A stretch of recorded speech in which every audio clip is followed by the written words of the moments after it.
cloud into eternity.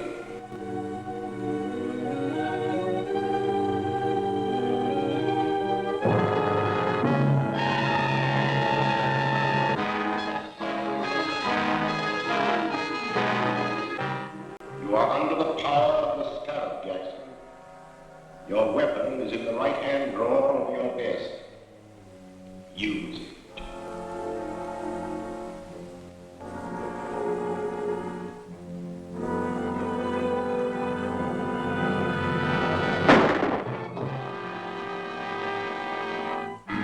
The death of Harold Jackson, well-known attorney, is another link in the chain of mysterious crimes known as the Purple Death Murders. In each case, a subtle, unknown poison has been found in the bloodstream of the dead man, and each victim clutched in his hand a jeweled scarab. The scarab, ironically, was the symbol of eternal life among the ancients. It is significant that all of the murdered men were actively or financially connected with a recent scientific expedition into the ancient Mayan ruins of Central America. The authorities are completely baffled, and the mayor has called District Attorney Grant Gardner to appear before a meeting in the office of Police Commissioner Dryden. Well, Mr. Mayor. And how are you, Commissioner? Hello, Grant. The commissioner's been alibying his failure to turn up anything in these Purple Death Murders. What are your excuses, Mr. Gardner? I don't make excuses, but I do have a definite plan. And that is? I'd rather not discuss it now. You'll have to be patient. You remember the commissioner and I have cleaned up crime waves in this town before. Yes, but that mysterious Captain America did most of your work for you. If we could only contact him now. I feel certain that this new crime wave will bring him out of hiding to help us. And I hope so. We're up against a new type of scientific criminal. One that we'll never find in the usual haunts of crime.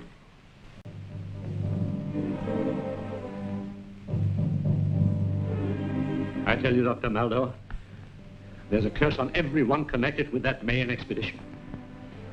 Jackson's gone, and Wilson, and Evans. Why, you or I may be the next victim of the Scarab's Purple Death. My dear Professor Lyman, you're overexcited. Calm yourself. Here, have a cigar. Thank you.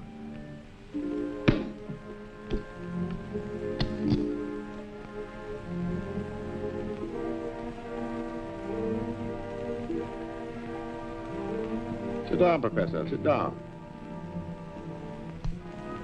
If there is an ancient curse upon us, this Scarab who invokes it must be peculiarly mercenary. These men you have named are known to have withdrawn large sums of money from their banks just prior to their deaths. That's true. But I'm not wealthy. Ah, but the Scarab wants other things. Rare jewels, paintings, antiques. He also wants scientific secrets such as you possess. Just what do you mean? The Scarab wants the plans of the thermodynamic vibration engine which you have invented. How did you find out about my vibrator? The Scarab has his own methods of obtaining information.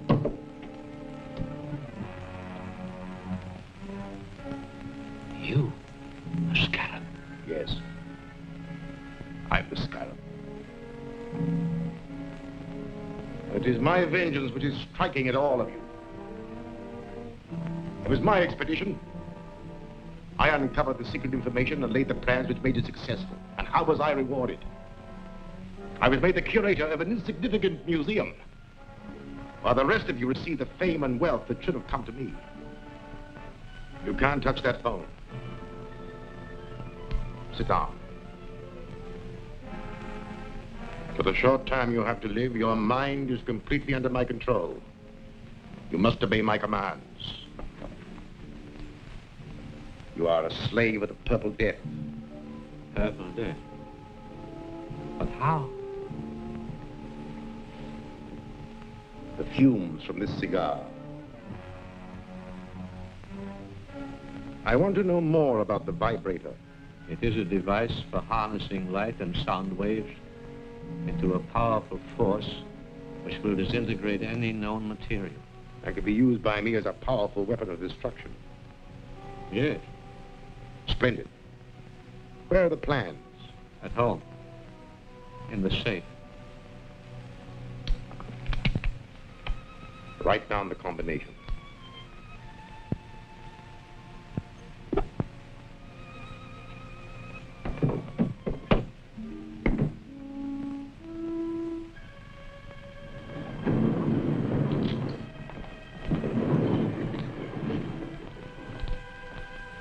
Gruber, you will take Professor Lyman out. He will obey your final instructions. Yes.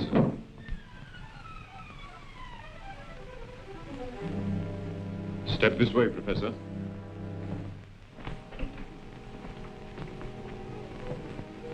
Farewell, Lyman. You'll find the plans in Lyman's safe. Here's the combination. Now take these purple death bombs with you. They'll be silent and effective weapons if anyone interferes. Yes, sir.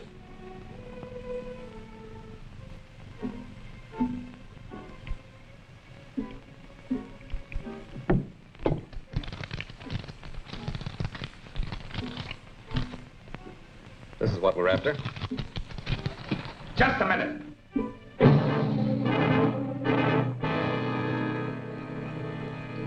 Throw your gun in a corner. You too.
Police Commissioner Dryden speaking.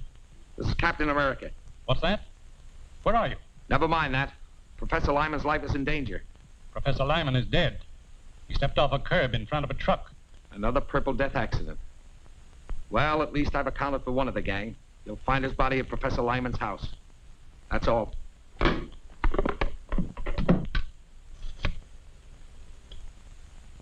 Get me the district attorney's office. Office of the District Attorney. Gail Richards speaking. Let me speak to the DA. Mr. Gardner isn't here now, Commissioner, but I expect to hear from him shortly. Well, tell him that Captain America's on the job. He just killed one of the Purple Death murderers. I'll tell him.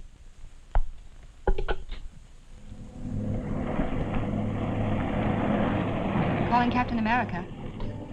Come in, Gail. Commissioner Dryden just told me the news. Do you need any help? I will as soon as I get back to the office. Have Davis there. I have an important clue for him to analyze. Right. He'll be here. I'm Gail Richards from the District Attorney's office. Yes, Miss Richards. We're trying to identify the plant from which this liquid was extracted. It may help in a criminal investigation.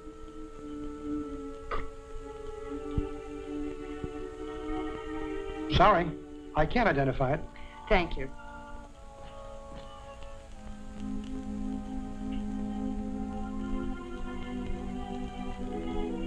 No, I don't recognize it. Thank you very much.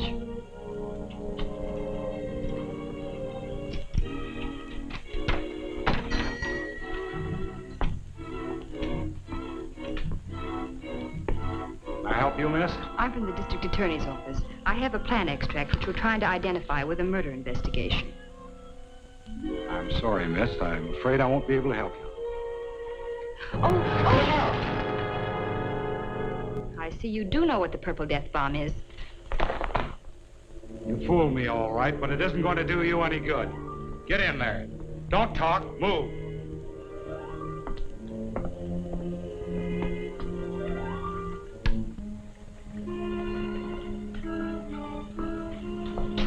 Well, this dame's wise to our setup. Turn around here. Tie her up.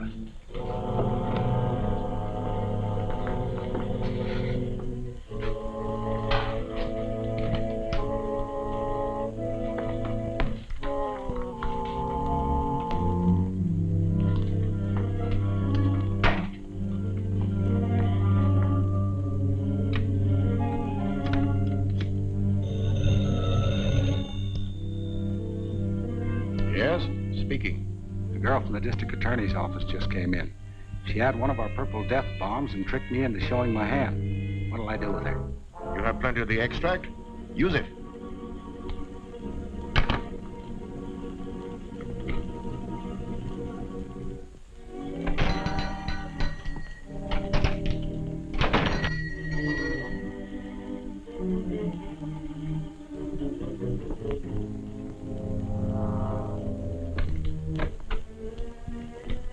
Yes, sir. I'm the district attorney. Miss Richards was to meet me here. I haven't seen her. I'll wait outside.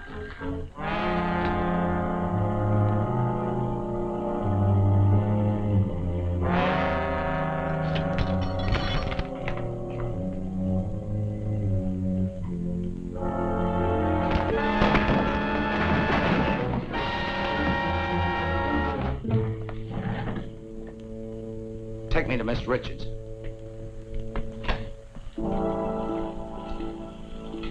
Get on the other side of the room.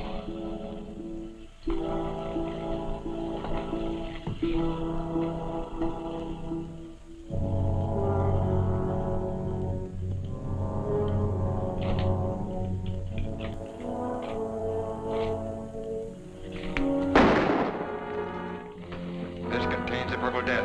Drop that gun or we'll all die. The brilliant action of Grant Gardner, the district attorney, has exposed the source of the Purple Death poison. The Cypripedium orchid from which it was derived will be destroyed wherever found. Mr. Gardner is conducting a searching investigation into the affairs and acquaintances of Professor Lyman, latest victim of the poison. I've just come from the district attorney's office. He's questioning all the survivors of the Mayan expedition. He doesn't suspect us. No. But we have something else to worry about. We are not the only ones who know the secret of Lyman's dynamic vibrator. Is there another set of plans? No. Worse than that. There's a working model which Lyman and his assistant Gregory constructed at Professor Dodge's laboratory. The district attorney is taking some technicians here tonight to see a demonstration and learn all about it. But if they learn how it works, Then my secret weapon will no longer be a secret. And someone will ultimately devise another machine to counteract it. Therefore, the model and Gregory must be destroyed tonight. that won't be difficult. The directions with these plans show how to step up the power of the machine so high that it'll destroy itself, along with the building and everyone in it. But suppose Captain America is on the job again? We know that Captain America gets information through the office of the district attorney. All I need do is to give the district attorney a tip about the scarab that will send Captain America off on a false scent. And that I have arranged to do tonight.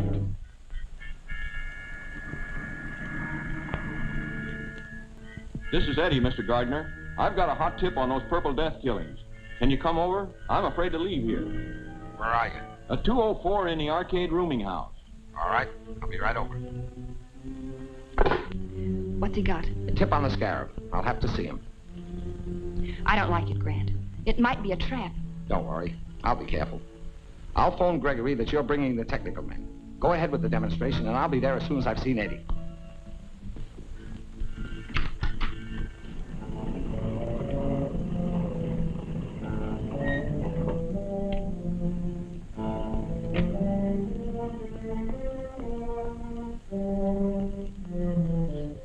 Well, your phone call worked, all right.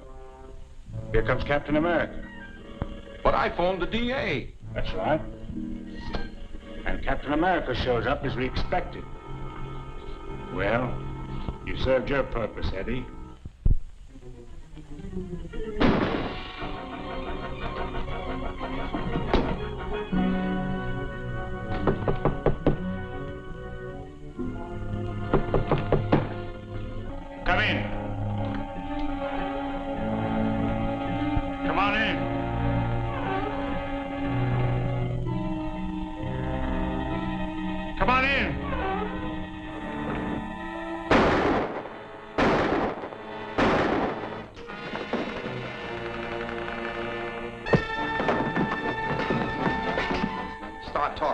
Who's your boss? I don't know his name. Stop, there are 2 bullets left. Yes. I'll hit one presently. Wait, I'll talk. His name is Maxim. Keep talking. He wanted to get you out of the way. They're pulling a big job at the office of a guy named Dodge. I don't know what it's all about. Well, I do.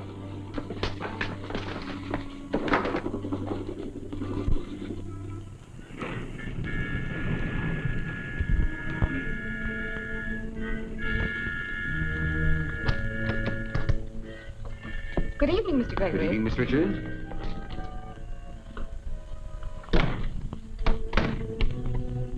Mr. Merritt and Mr. Norden are here to witness your demonstration of the vibrator. Oh, yes, the DA telephoned me. I'm glad you came.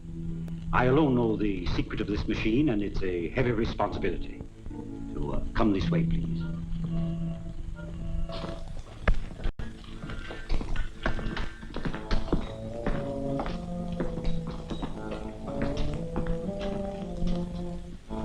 First, I'll show you how the machine works, and then I'll explain its construction.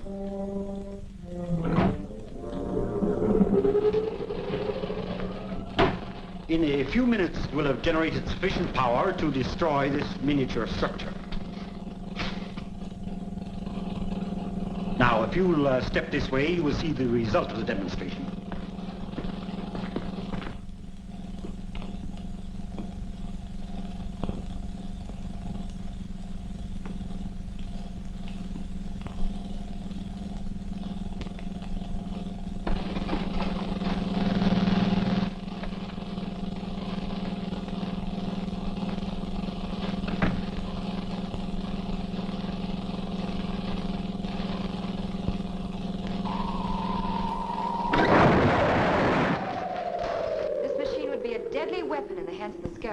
That's true. And when the plans were stolen from Professor Lyman, they contained instructions for stepping up the machine's power to 100 million volts. A force that would shatter a 20-story building like an eggshell. Gregory's right, gentlemen. We have directions here, and we'll give you a demonstration of what this machine can do to this building. Now, the first one who starts anything gets it. Set the control panel. You can't get away with this. Now get into the other room, all of you.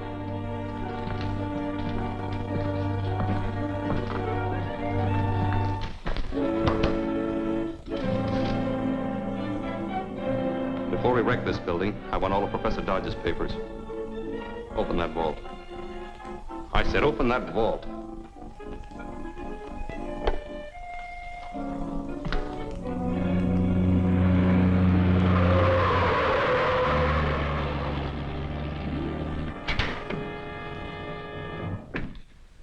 Get him.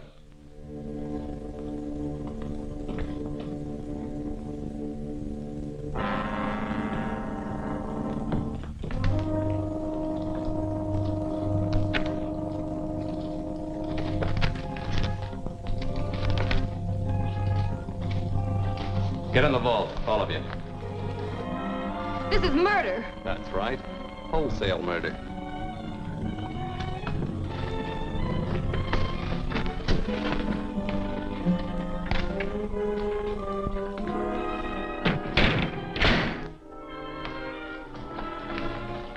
All set.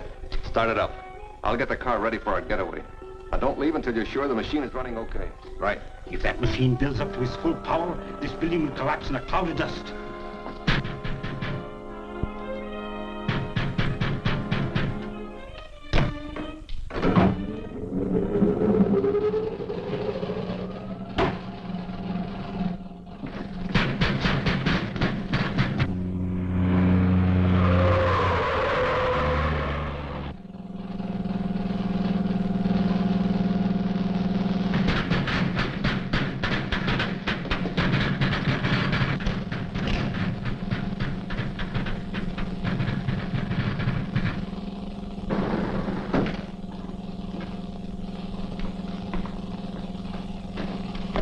Hold it. Captain America. What's happening in there?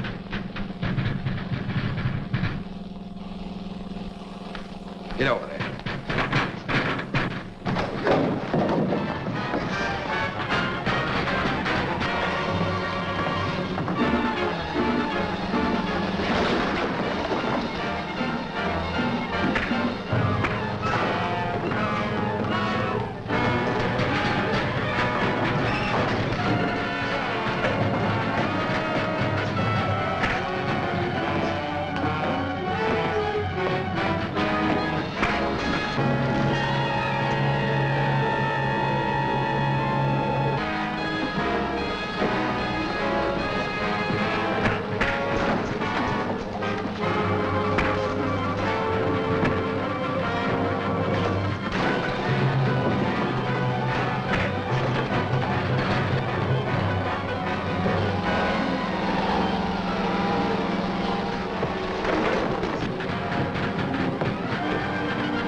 0.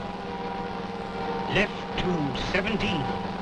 Right to 61.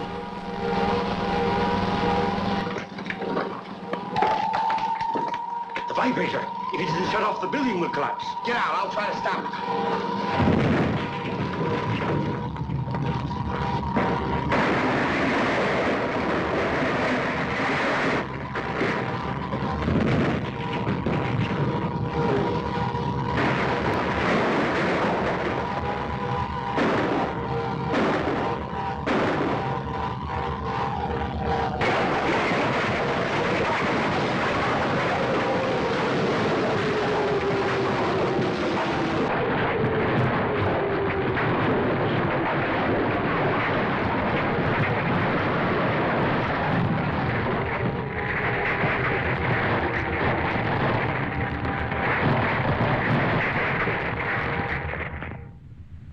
Finest buildings destroyed. Many lives would have been lost if Captain America hadn't appeared. I'm not trying to discount Captain America's help, Mr. Mayor. I was merely pointing out that the danger is all over now. The stolen plans of the vibrator were destroyed, along with the only 2 criminals who knew how to operate it. The Scarab is completely disarmed. I'm afraid that's not entirely correct, Commissioner. You know that Matson got away with most of Professor Dodge's papers and plans. What were the plans? The most important one was for Dodge's portable electronic firebolt, a machine that generates an electrical charge powerful enough to cut through steel and concrete like a bolt of lightning. Why, with that weapon, they could blast open any vault in the city. But they don't have the weapon, merely the plans, and in code that'll baffle even the mysterious Scarab.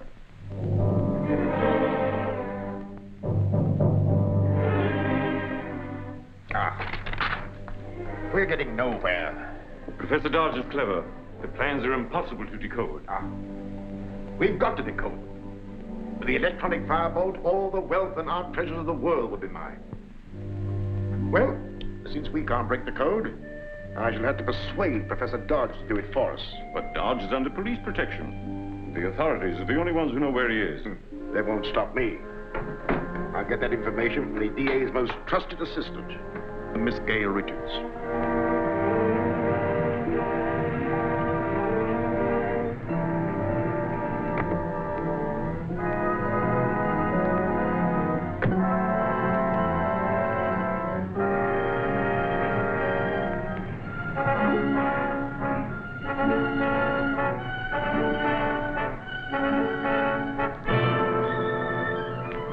Miss Richards. I was introduced by the district attorney. Remember? Of course, you're Dr. Maldor. What's the matter, Miss Richards? Your ring. It's sharp. It scratched me. For a purpose, Miss Richards.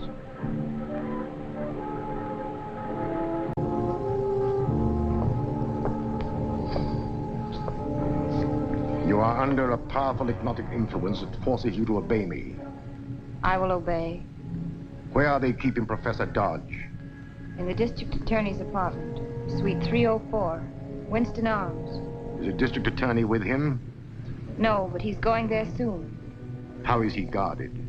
There's a policeman in the apartment with him. Now listen carefully. You will go up to your office and telephone the man who is guarding Professor Dodge and tell him that 2 detectives from the district attorney's office are coming over to question him. You must hurry, as the effect of the serum will be working off in a few minutes. When it does, you will remember nothing that has happened. Do you understand? I understand. Good. Then go quickly.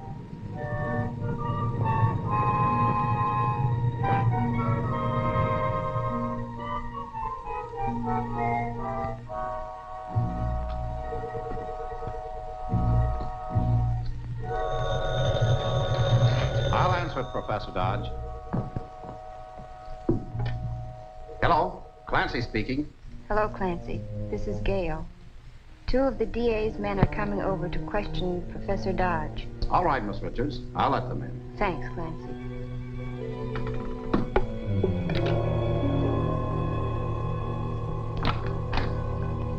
Hello, Gail. Say, what's the matter? I don't know. I feel dizzy. What you need is fresh air. Suppose you drive over with me to see Professor Dodge.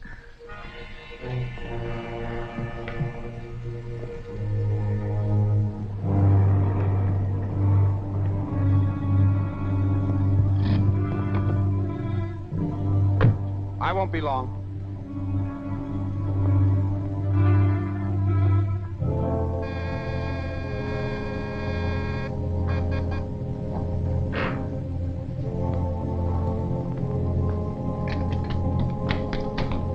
Hello, Clancy. How's everything? You're covered, Mr. District Attorney.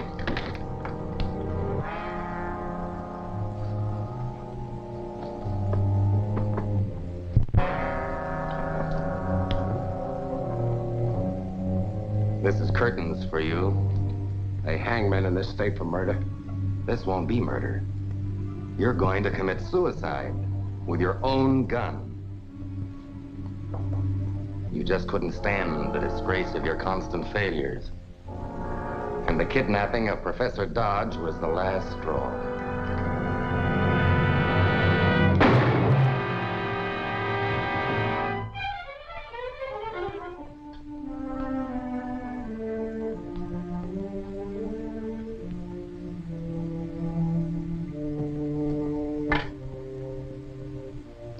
Oak Ridge 631. Hello, Joe. This is Tate. Now listen, when Matson gets there with Dodge, tell him everything's okay. I just took care of the DA. You think you did. First cartridge in my gun is always a blank, to be fired as a warning shot. Turn around.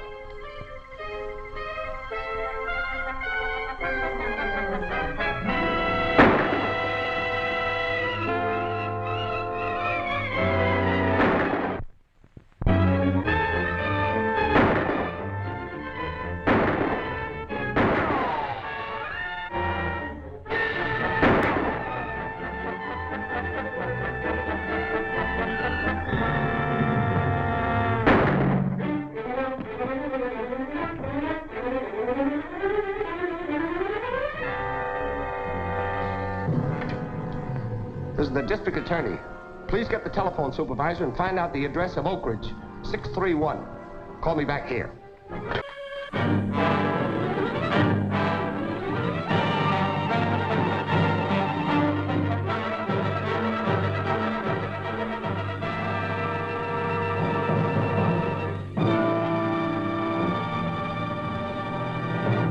Using some mysterious device which burns through steel and concrete, thieves last night broke into the Hammond Art Galleries. Many of the world's most priceless paintings, old masters, irreplaceable originals were removed. The daring safe breakers are still at work. Their latest objective was the home of Jacob Mortimer, the famed collector. Rare manuscripts and first editions of inestimable value have disappeared. Insurance losses to date have already exceeded $1 million. Public demand for action is mounting, and law enforcement agencies seem unable to cope with the strange menace. I'm getting enough criticism from the mayor without listening to any more of that. Pretty bad. That electronic firebolt is a powerful weapon in the hands of criminals, but I think we can stop them now. You mean if that machine of Professor Dodge's really locates the firebolt? You can depend on Professor Dodge. His locating device will be finished today. And the next time they use that firebolt, we'll have a chance to trap the Scarab's gang. At this rate, you'll soon have every art treasure and antique of the city. Don't be too confident. The district attorney is no fool, and Professor Dodge is a very competent scientist. They haven't stopped us yet. No. But I must learn what their plans are. You're going at once to find out what's happening at the district attorney's apartment in the Winston Arms. We know the thieves will use the stolen firebolt again. And when they do, its electronic radiations will illuminate this bulb. Then I'll run the pointer along the contact points. When I make a contact on the area where the firebolt is working, that light will start flashing. Look, the electronic firebolt is being used somewhere. Now's our chance to locate it.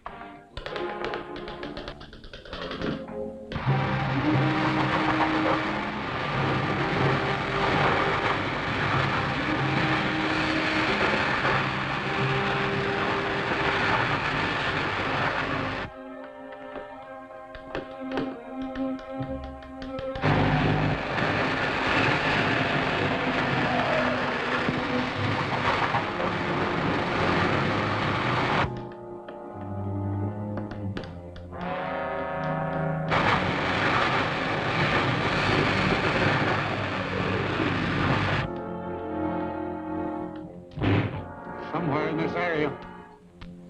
Corner of Hudson and Belvedere. Thanks, Professor. That's all I need to know. Mr. Gardner's a brave man, but I'd feel much happier if Captain America were with him.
Colored Museum, Dr. Maldo speaking.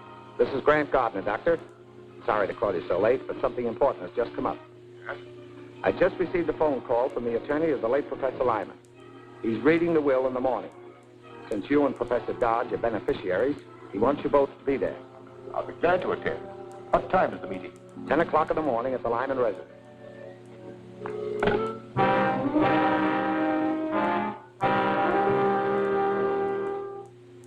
And the balance of my estate to be dispersed as follows.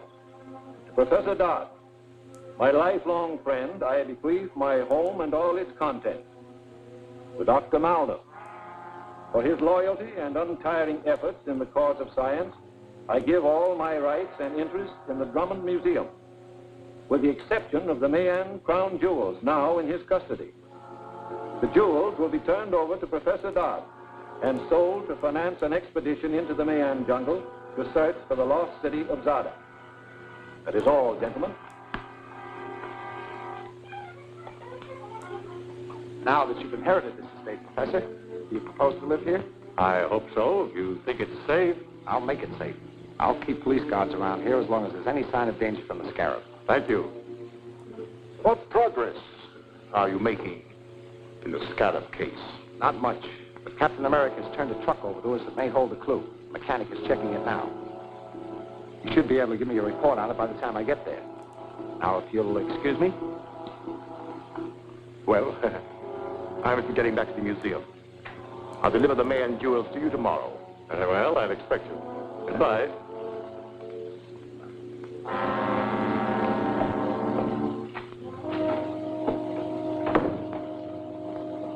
What happened?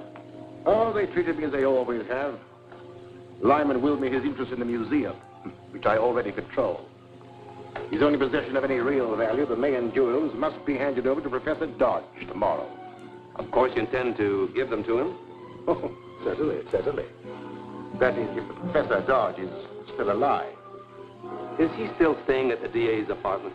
No, he's at the Lyman house with a strong police guard. It would be easy if you only had a robot-controlled truck. Exactly. Come in quick. They're checking the truck. What do you make of it? Well, there are some details that I can't figure out, but it's robot control. With a device something like the automatic pilots used in planes, it can be driven without anyone at the wheel. How is it steered through traffic? I can't tell exactly, but a controlling device would have to be nearby, perhaps in the car following. You can find a television unit concealed in the roof. Thanks very much.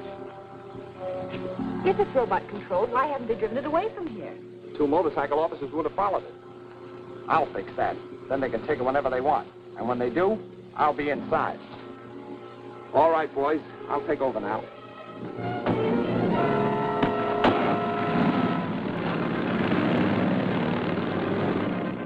Better stand by the office just in case I need you. The second that door closes on Mr. Gardner, be ready to take control of the truck. All set. Good. Take her away.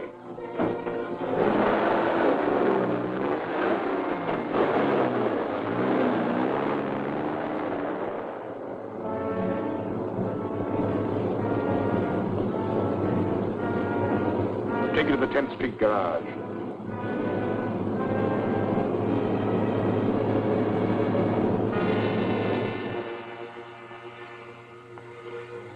H1 calling B10.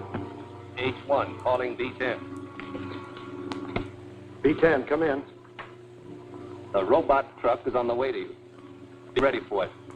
We're set. Get set for the district attorney, too. He's in the middle compartment. The Scarab wants him alive. Alive, get it? Right.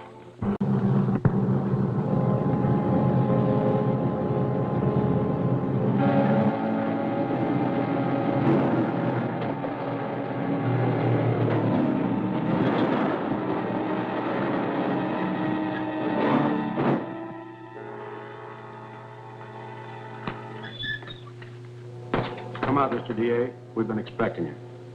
I see. A reception committee, huh? We're just the doorman. The committee will take care of you later. Tie him up.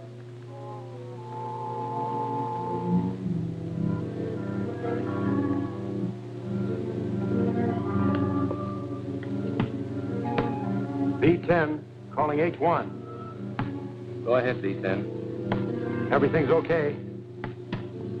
Yes, I know. We're watching you. Now put a load of explosives in the truck. We're going to crash it into Lyman's house and finish off Professor Dodge. What'll I do with the DA? Keep him there. The Scarab will attend to him personally. Right. We'll put enough explosives in to blow Dodge and the house clear off the map.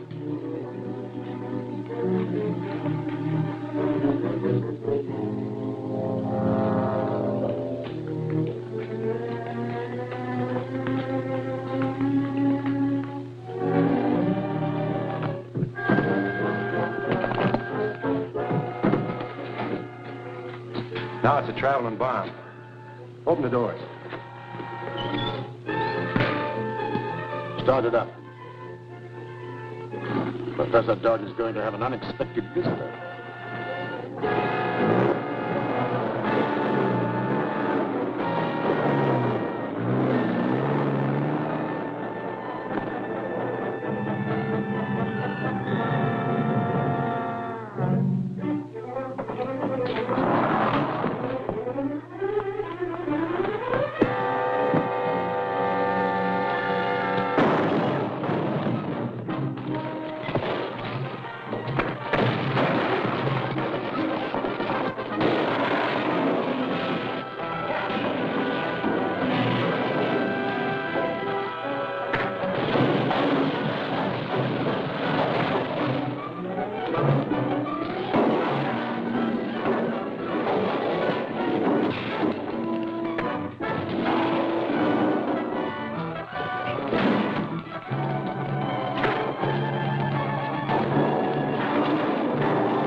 America, give me that wheel.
Beautiful, Dante. Precious stones that women love and men die for. True enough.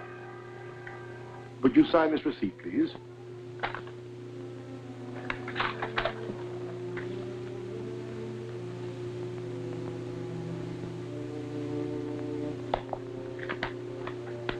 Thank you. I hope your trip will make you forget the horrible experiences you've had. I'm sure it will. Perhaps by the time you return, the district attorney will have caught the scarab. I'll keep trying.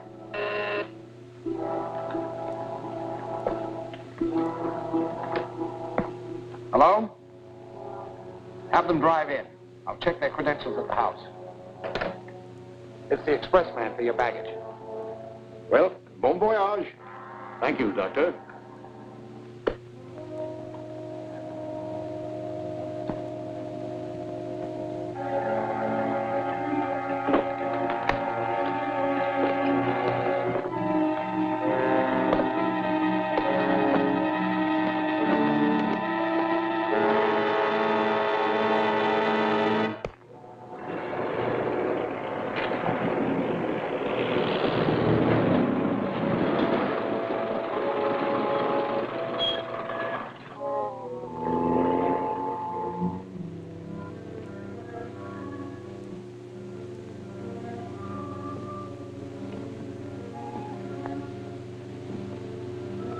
All right, men.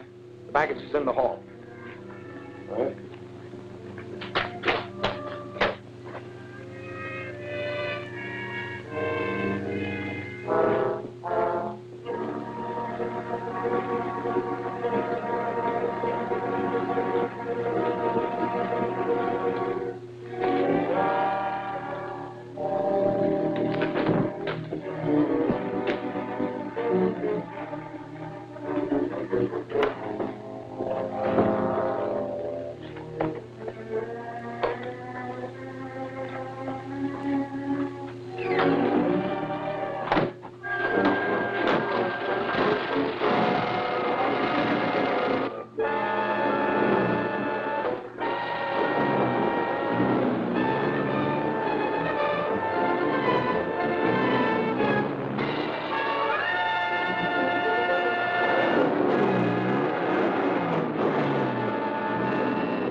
Hello?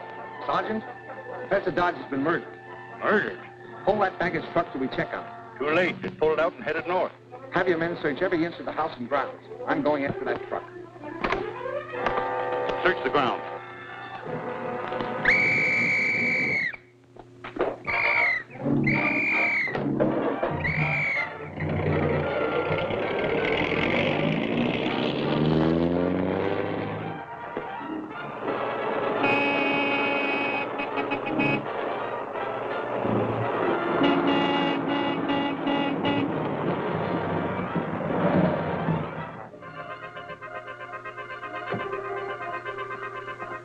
I want to take a look inside this truck.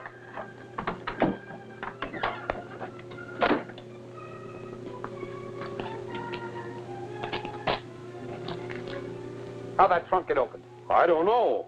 It was closed when we put Mr. Dodge's baggage in. Dodge has been murdered. And the man who did it hid in that trunk and then got out somewhere along this road. Who shipped it?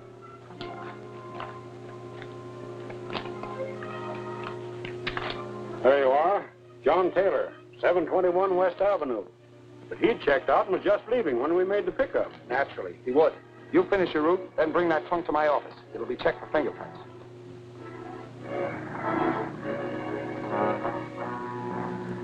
Did you have any luck, Chief? Yes. Get me the police commissioner immediately. The fingerprints on the trunk identified Taylor as Lefty Harper, a criminal with a long police record. I'm going to start a search for him. Hello? Oh, hello, Commissioner. I want a dragnet thrown out for Lefty Harper, alias John Taylor. He was found dead in his car half an hour ago, shot through the head. Where's the body? At the morgue. The car is downstairs back of police headquarters. We looked it over. The plates and registration slip are phony. But we did find a service station sticker which might be a lead. Good. What's the address? Allen's Gas Station, 5th and Manchester. Gail can check that for us. I'll meet you at the morgue. Yeah, I serviced that car and delivered it around the corner to the Fiber Box Company. Thank you. I'll go there. Taylor worked here a week or two and then quit. That's all I can tell you. I see. May I use your telephone? Sure.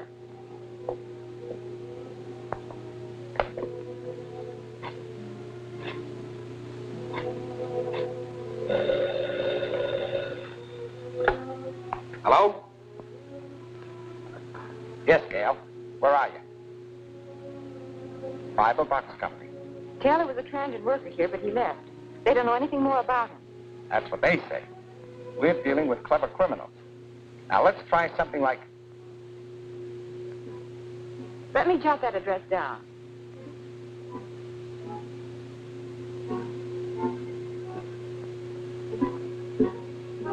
I'll go right over. Thank you.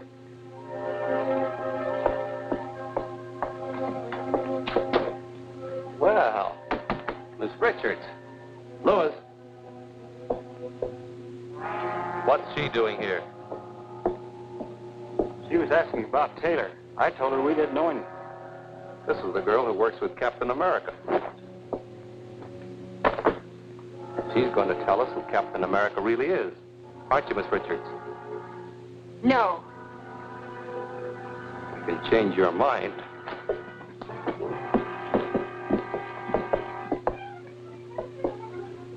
Show her how that paper cutter works.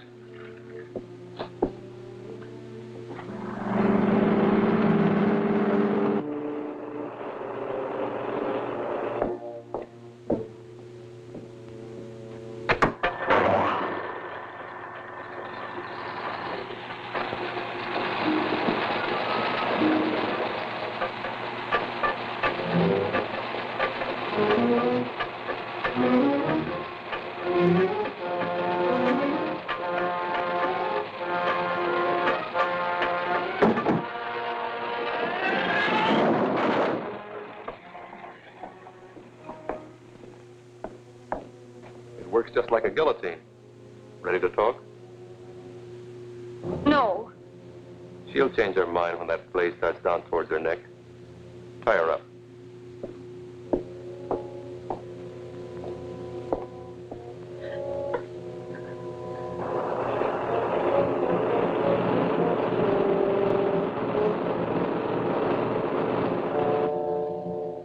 This is your last chance to talk.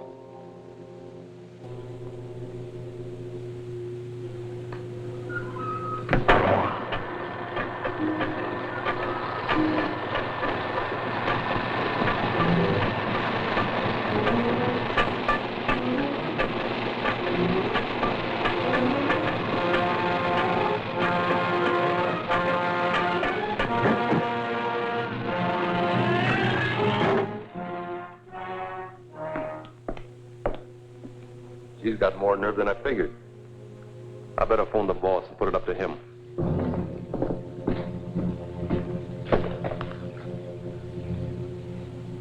Lois, who used this phone last? The girl. She left the connection open so they could hear us. We've got to get her away fast. Halt! Captain America.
Either the district attorney and Captain America are one and the same man, or else they're working very closely together. The girl called the DA's office and left the phone open so they could listen to us. Then Captain America arrived. Well, we will find out about Captain America in due time. Now we must get ready for the next move. The next move? Yes, against Henley, the petroleum magnate. He also was a member of the Mayan expedition which discredited me. I've sent him an extortion note, which he's sure to take to the district attorney. And we must learn what the DA intends to do about it. So you're to install a radio dictaphone in the district attorney's apartment. In his apartment? If he should find me there... Ah, but he won't. I've arranged to have him come here.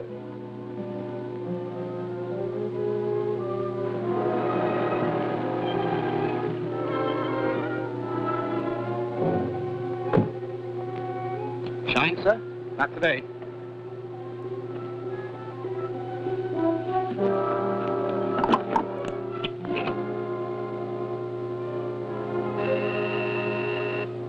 Yes, Mark? The district attorney has just gone in. Very well. On your way.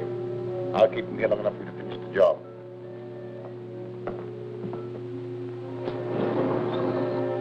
In the library. Come in. Hello, Doctor. How are you, Mr. Gardner? It was good of you to come. I realize you're a busy man these days. Have a seat. Thank you. I'm very busy, but I knew you must have a good reason for wanting an interview. Thank you, I have. The National Academy of Science has asked me to prepare the material for biographical articles on the members of the Mayan expedition who have been murdered. I'd appreciate it if you look over these notes to make sure I'm not divulging any information to the criminals that might interfere with your plans to arrest them. They're only a few pages. Perhaps you could look them over now. Certainly. I'd be glad to, Doctor.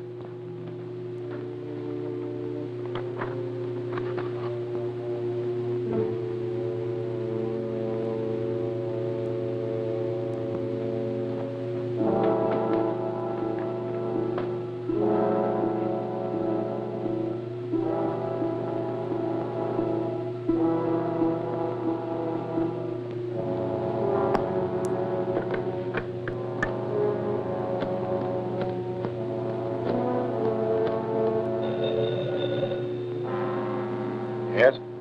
Is the DA still there? No, he just left. That's okay. I'm in his apartment now, and I'll have time to finish. Open your receiver and set it for 20 megacycles, and I'll give you a test. Very well. Gruber.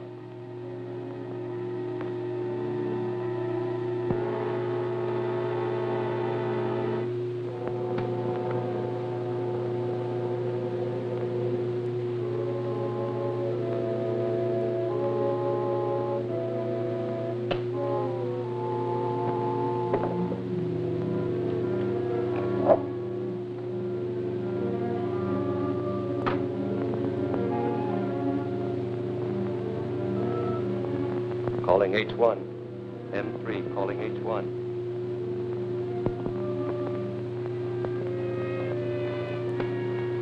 Hello, hello, hello, hello. Yes, sweetheart, it's okay. Now get out of there quick. The DA may be back any minute. Right.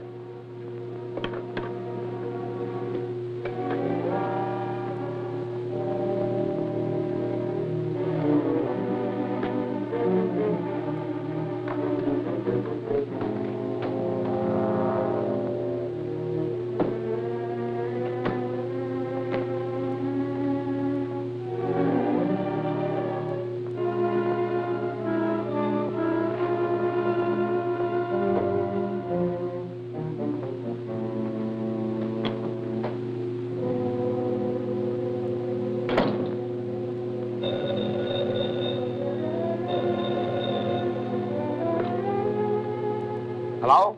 Hello, Chief. Mr. Henley is here. He's in a panic. Henley? Petroleum magnate? Yes, he's waiting in the outer office. He's received an extortion note signed by the Scarab. He wants to see you at once. Oh, I see. All right, Gail, get a police escort and bring Mr. Henley here. When did he arrive? About 10 minutes ago. I've been trying to get you, but your line was busy. What? What's that? I said I tried to get you, but your line was busy. All right. I'll expect you in about 15 minutes. Very good. When Henley arrives, we know exactly what they propose to do. Now, Mr. Henley, what is this about an extortion note? They mean business, Gardner. Something's got to be done quickly. Henley, if you value your life, you will obey the following instructions implicitly. Draw $100,000 in currency from your bank and return home with it. Wait there for a telephone message instructing you as to the exact time and place when the money is to be left. Scarab.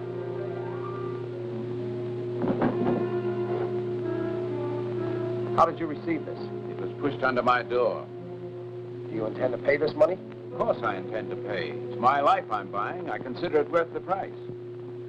I'll consent on one condition. You are to remain on the police guard, and Miss Richards will deliver the money. That's satisfactory. Will you try and capture the extortionists when they come for the money? That won't be necessary.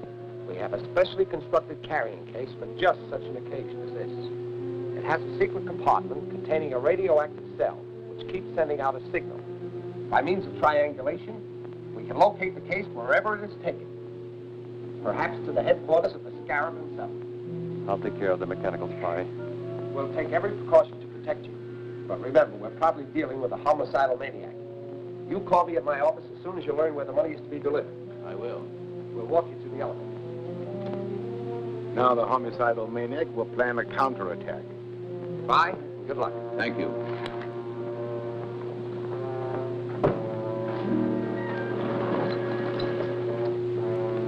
What is this fairy tale about a carrying case? I never heard of it. Neither did I. It's a good idea. But you told Mr. Henley. I not only told Henley, I also told the Scarab. When you said my phone had been busy, I realized someone had been in the apartment. I searched and found a radio dictograph concealed in the bookcase. Then they think. Just what I want them to think. That we're depending on the phony locator to trace them. So they won't expect us to try any other scheme. So that's it. Yes. And as soon as we learn where to leave the money, I'll start. You go to Henley's, pick up the case, and take it to the location designated.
Okay, come in. The girl came out alone and left the case. I'll get it. Drive the car around to the other entrance.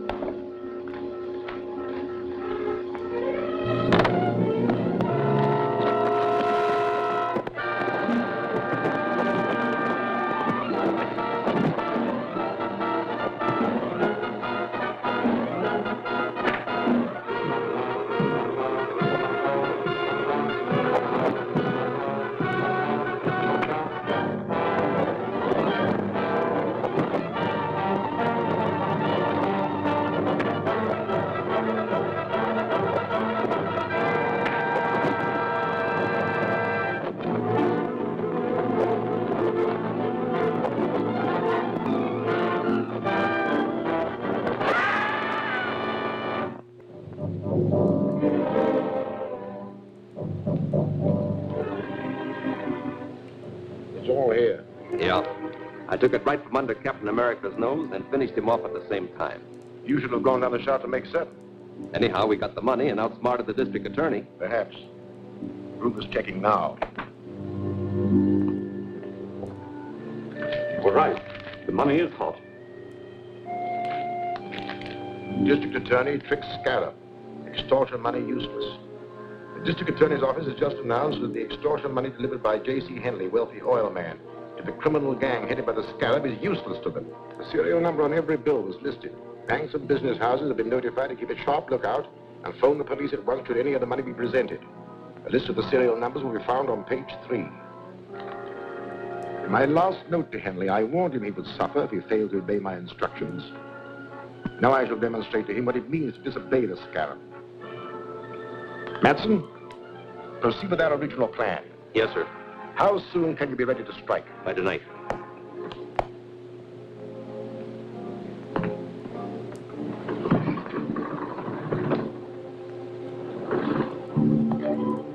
After tonight, Henry will be glad to pay any price I demand, in spite of all the protection he can get from the district attorney. And although your trick to prevent the use of the money was successful, you will soon learn how dangerous it is to disregard the Scarab's orders. Scarab, when did you get this note? It slipped under my door about an hour ago. You know, I was a fool to take your advice. I should have paid the money without any strings and had it all over with. What assurance do you have that the Scarab would have stopped with one demand? Once you start paying extortion money, there's no end to it. But the second note doesn't ask for money, it just threatens me. Oh, I want to help you, but well, I've got to consider my own safety. I've considered that too, and made arrangements to keep you right here in my own apartment under guard. But neither you nor any member of that Mayan expedition can be really safe until the Scarab and his gang are run to earth. Of course, you're right. It's a hopeless task. Not exactly. This was in the pocket of the man found at the mine. Just a card from a used car lot. It isn't much of a clue. No, but it does indicate that the dead man has had some connections with the used car lot.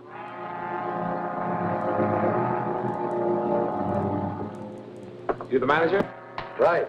I'm Gardner, district attorney. Oh. Sit down. Thank you. What's on your mind? Have you ever seen this man? Why, yes. I sold him a truck the other day. What type? Panel job. I've got the specifications right here. Funny thing about it, too, he had me looking for several days. Had to be just right. Nothing else would do. Here. 18 feet long, 5.5 wide, 8 high. Double doors in the back with 12-inch window in each. License number? XM 7643. Was it in condition to be driven away? No. My tow car delivered it to a garage on the other side of town. Which garage? I don't know. The night man made the delivery. I'll ask him when he comes on tonight. Phone me the address of that garage as soon as you can. I'll be waiting in my office. Sure.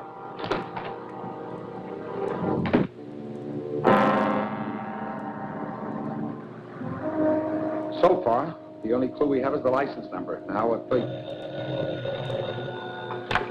Hello? Just a moment. It's for you, Chief. Hello? Hello, Mr. Gardner. I have the information you want. It's Martin's garage on 5th Street. That's right. Martin's garage.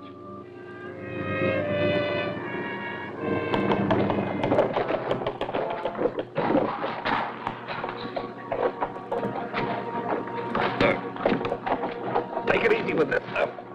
All right.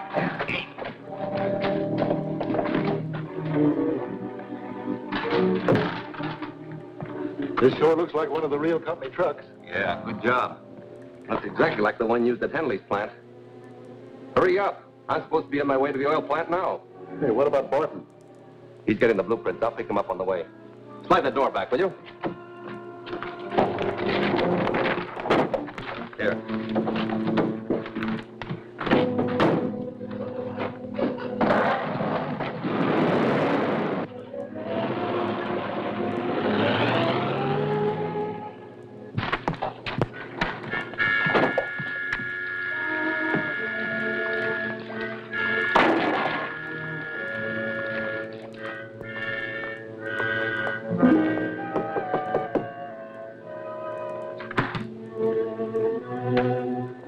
Hello. Hello.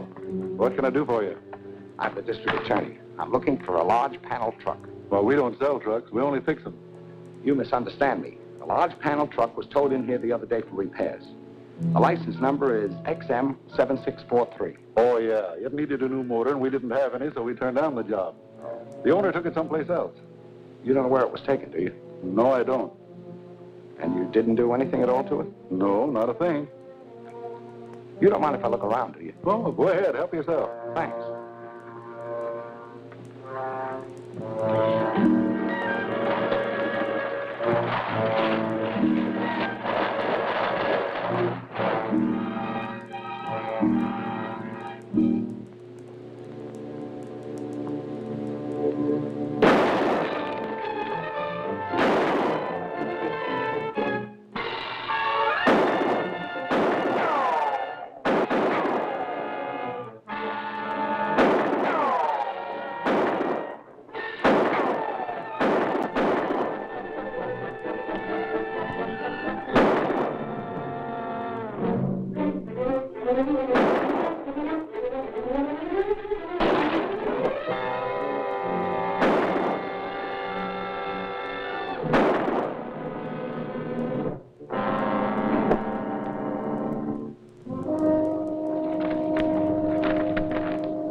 JCG Oil Company.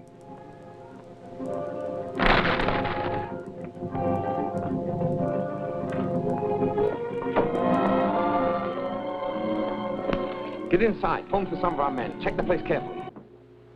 Despite the attempt to blow up the entire Henley Technic Gas Works, only one of the buildings was destroyed, thanks to the timely arrival of Captain America. You should be proud of yourself. Captain America has made a fool of you on every job you attempt. We did our best.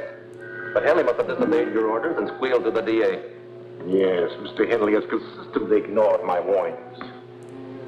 But I'm not beaten yet.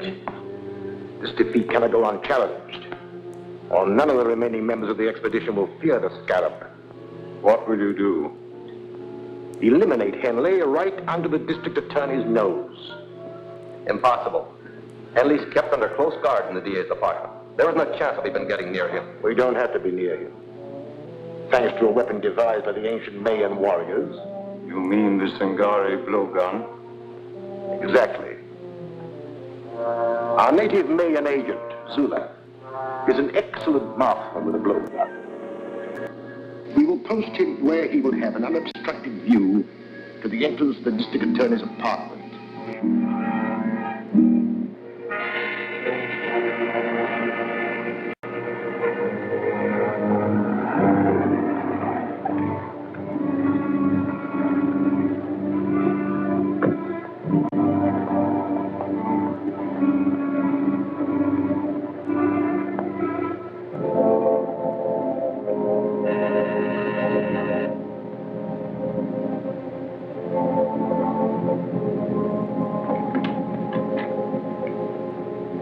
Look here, Mr. Gardner. I've had about enough of this confinement. Your life is still in danger. You're here for your own safety. Oh, hang the safety. I'm neglecting important business. I'll accept full responsibility in case of further trouble, but you must permit me to go to my office. Very well, Mr. Henley. Only I insist that my men accompany you. Thanks. I'll be only too glad to have them. Clancy, you stay here. Yes, sir.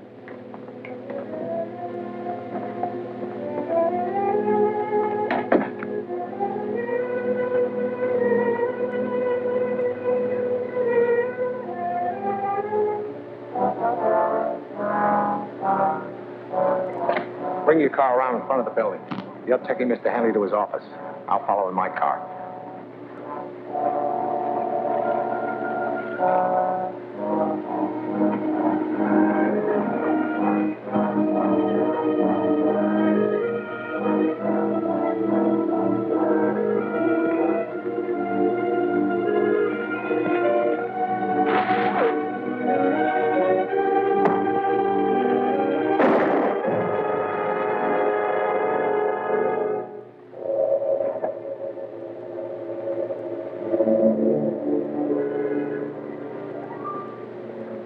What's that thing? A poison dart with your name on it. This should convince you that you're still marked for death. Attempt on life of J.C. Henley, industrialist, foiled. DA to investigate origin of ancient poison dart weapon.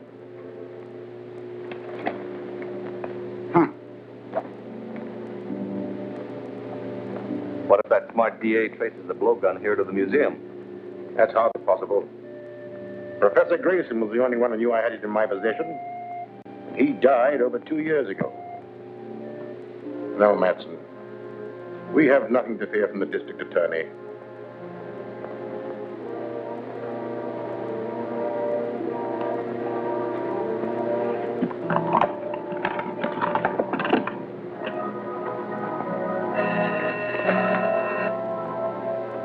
What is it, Monk? The district attorney is on his way in. All right, I'll be ready for him. Get out of sight.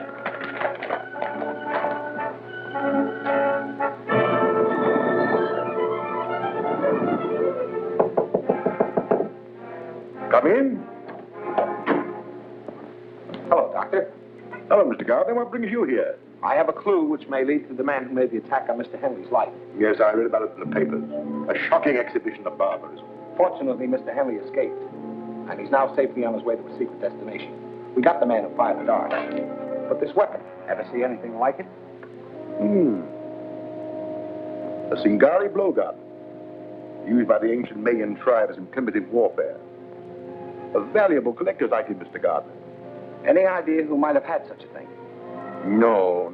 The only person who could have helped you was Professor Grayson, an authority on darts and blowguns. Unfortunately, he died several years ago. Yes, I know that. I've already wired Professor Grayson's family, hoping they might know someone who can help me. Well, I hope you're successful, Mr. Gardner. Thank you, Doctor. Good day. Bye.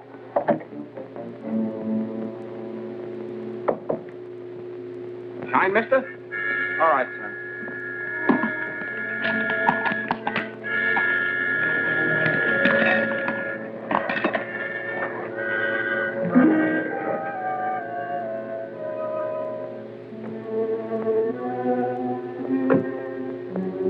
I hoped I'd find you here. We just received a long-distance call from Robert Grayson in Northridge. Robert Grayson? The professor's grandson. He's deeply interested in the blowgun attack made on Mr. Henry, and he offered us his help. Young Grayson has made a close study of his grandfather's work. He's sure he can identify the blowgun and probably tell us who owned it. Fine. I'll arrange to have a chartered plane ready at Central Airport tomorrow morning, and you can find the weapon in Northridge yourself. I'll take a rain check on that shine, son. Keep the change.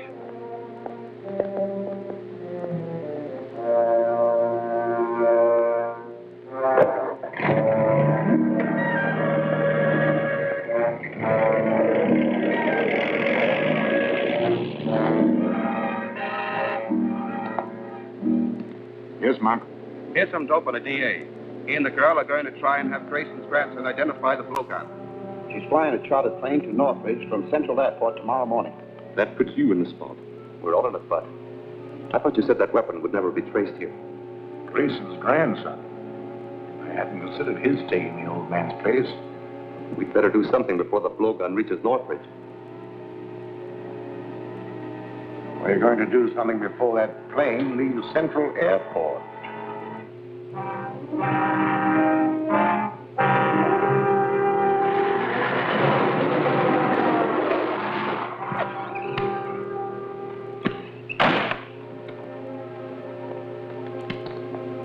We're from the DA's office to check on that plane he ordered yesterday. It's on the field. You want to see it? Yes.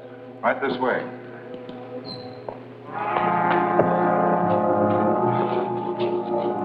Tie him up and put him in there. I'll check with the boss. Right.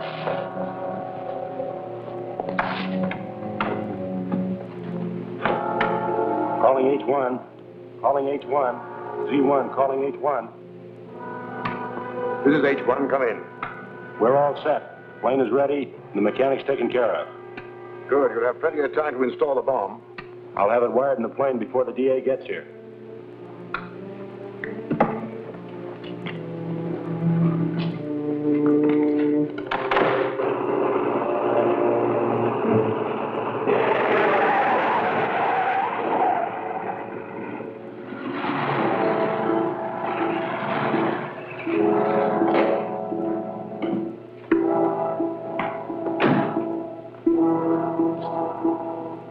I'm the district attorney. Is my plane ready? Yes, sir. She's out on the field and ready to go. Fine.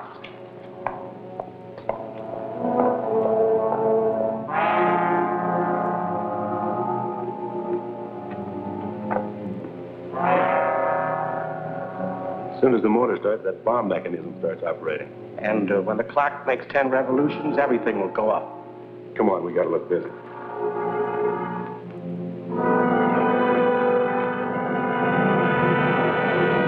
Good luck, Gail. I'll make it all right. Bye. Bye.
I wonder what's keeping the DA.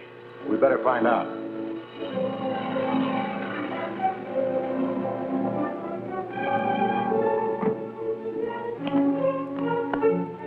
It's Captain America.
Time bomb in the plane that just took off. What's the radio wavelength of that plane? 1575 megacycles. Thanks.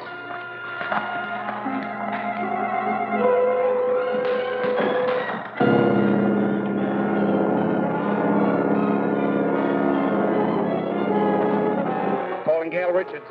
Calling Gail Richards. Come in, Gail. This is Gail. Go ahead. There's a time bomb in your plane. Bail out. Bail out. Okay, Grant.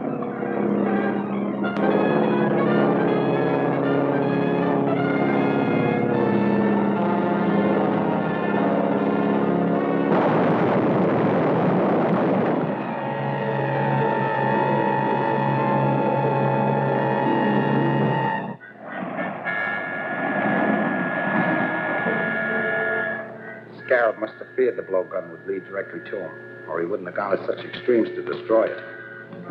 He certainly did a thorough job. There wasn't even a fragment of it left in the wreckage. I don't think those two prisoners will help us much.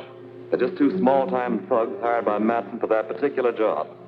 I wonder if the Scarab ever heard that the police make plaster of Paris copies of all important pieces of evidence.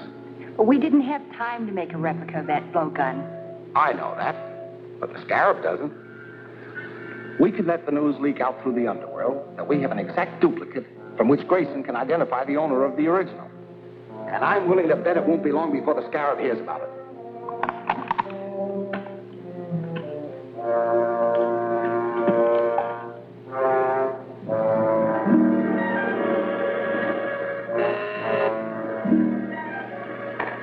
Go ahead, Mark. Number 31 reports the DA has a plaster model of the blowgun. He's wired Grayson to come here to identify the owner. That's all. A model? Why did they make a model of it? Routine procedure, I suppose. This calls for action. We have no time to lose. We must find out where Grayson will go when he arrives. Put every available man on the job. Check reservations on every train, bus, and plane coming into the city. Find out about all reservations in all the hotels. Get started immediately. This is a good reproduction, Walt. Should serve our purpose. But I'd like to see somebody translate those fake Mayan hieroglyphics I painted on it. District Attorney's office. Yes, Commissioner. He's right here. Yes? They fell for it, Grant. A man just asked about Grayson at the Hotel Metropole. And they told him that he reserved room 504 for this afternoon. Fine. That's just what I hoped to hear. Have you got a man at the Metropole? Yes. Donovan is taking the doorman's place. All right. Leave him there. But don't have anyone else around. I want them to be able to get away with the blowgun so we can follow them to the Scarab. We better give them a little time to get organized. Then we'll deliver this right into their hands.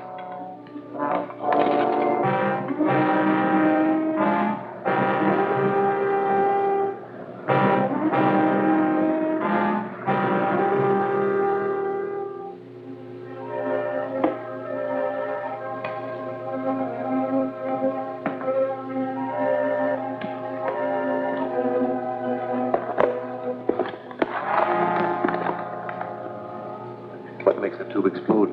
You press the doorbell, and on the second chime, the wire will burn through, causing the tube to drop and break. The gas spreads rapidly and will knock out anyone in the room in a few seconds.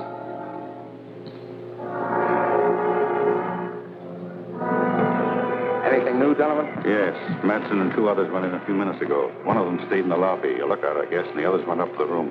What about their car? Parked around the corner. Drive around and watch their car. If they should leave before I can get back, trail them.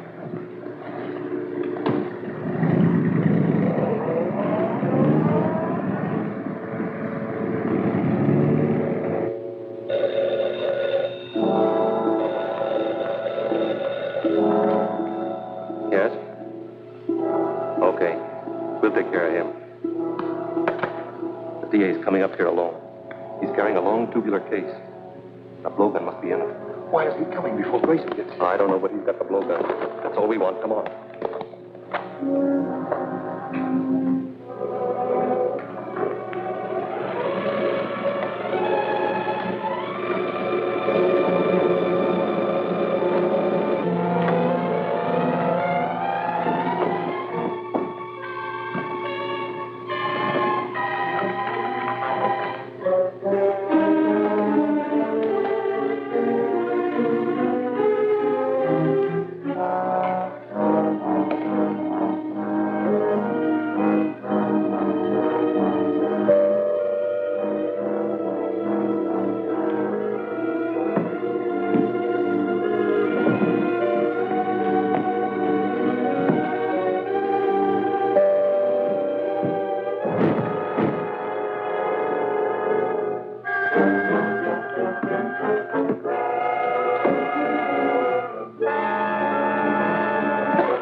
This is it.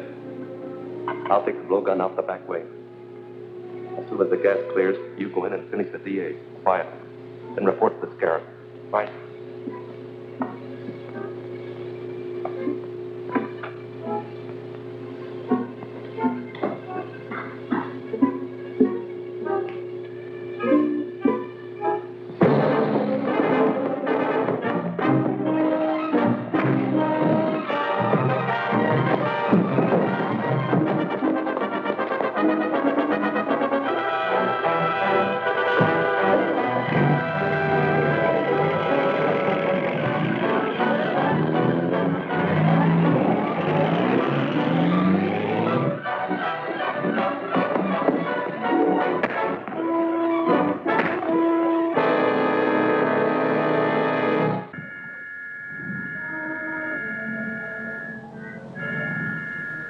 Destruction of the barn spoiled all chances of tracing the Scarab's men. Oh, Gale? Have you gentlemen seen this?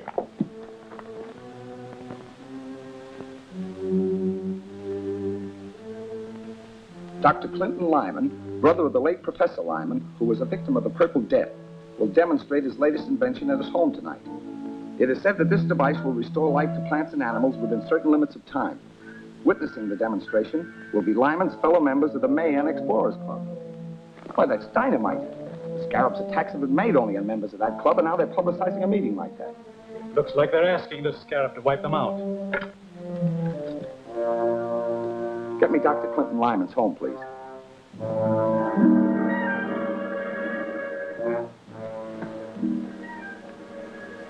Hello? Oh, I never intended that to get into the papers. I simply mentioned it at a private luncheon at my club. I advise you to cancel tonight's demonstration. Oh, no, that's impossible. Then you're only inviting disaster for yourself and your associates. No, I don't really think so. If it would relieve your mind, why not attend my demonstration? Thanks, I will. I'll be there with my assistant, Miss Richards. These scientists don't seem to realize their danger from the Scarab.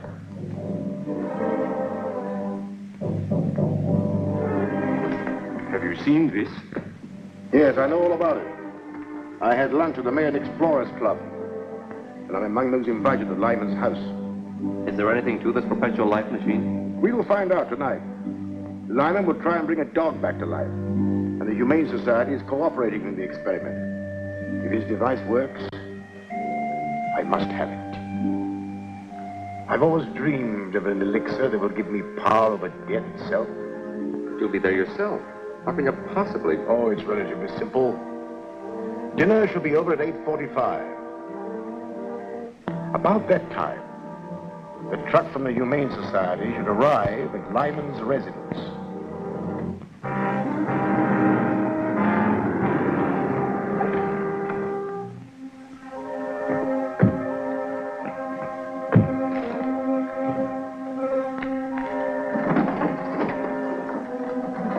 Remember, don't do a thing until you're sure the demonstration's a success. Right.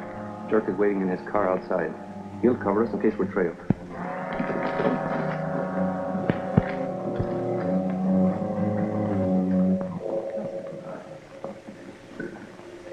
What beautiful roses. This morning they were withered and dead. And my machine restored them to life. Mom. Can the machine be used to restore human life? I've never tried it, but I'm convinced it will. That must be the men from the Humane Society. Excuse me.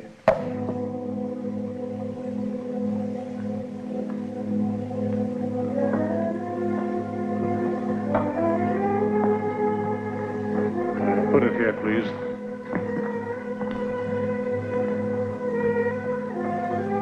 Now, if you'll wait in the anteroom.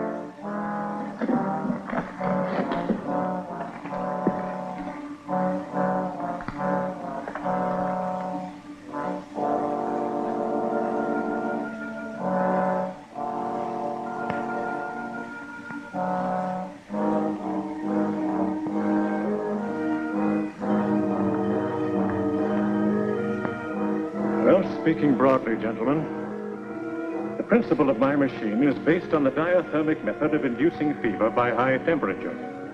This results in the electronic resuscitation of the circulatory system. It works in conjunction with this serum, which I inject into the vital organs.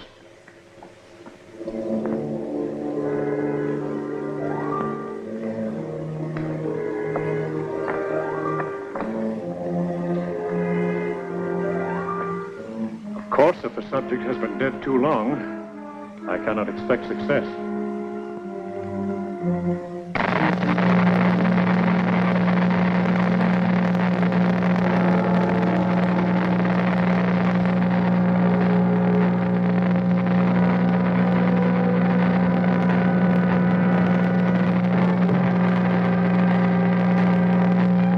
His eyes are open.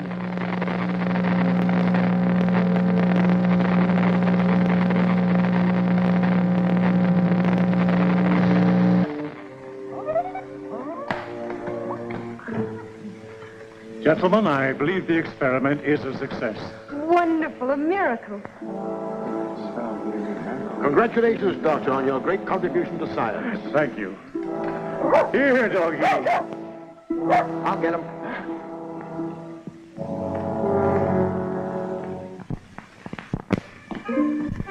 Hold it, everybody. What is this? Get away from that table.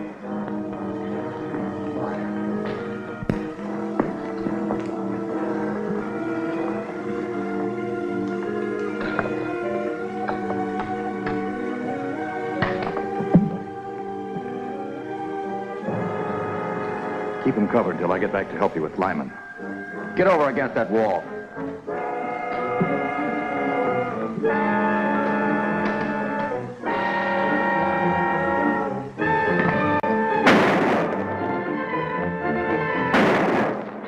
Something's gone wrong. Get away from here. I'll pick up Dirk and we'll take care of Lyman.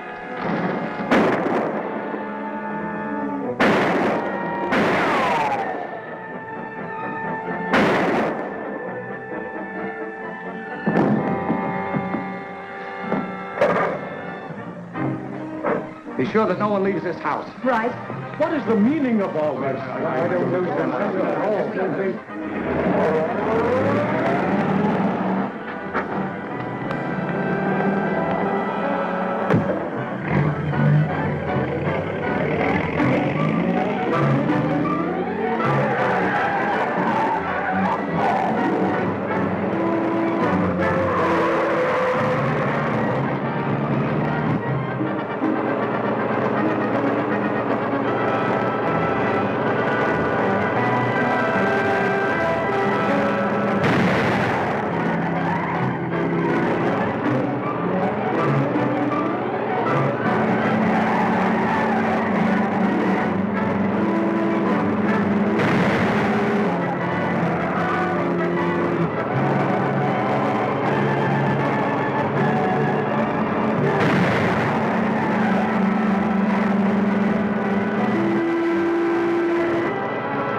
What happened? Two masked men broke in, tied us up, and took Dr. Lyman away. Dr. Melder was hurt trying to resist them. Tore the mask off one man. It was Maxson. I didn't see the other man's face, but if I ever see him again, I'll know him.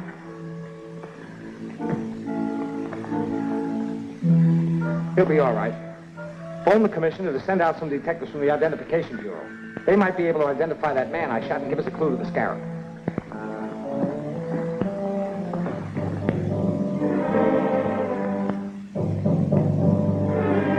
Lyman's at a research laboratory, and Hunt got through with the machine safely.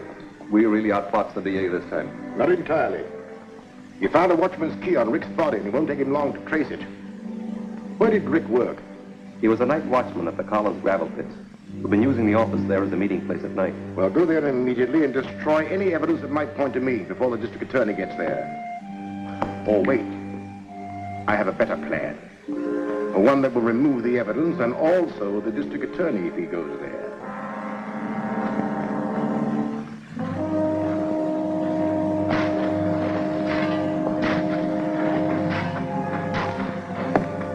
Take the plunger off about 200 yards. And be sure you keep the wire out of sight. And pick a spot where we can see the shack clearly. We want to see who goes into it before we blow it up.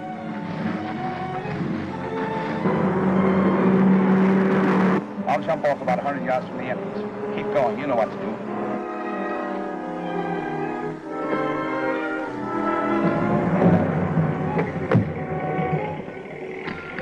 I heard a car pull up outside. It's all right. We're ready.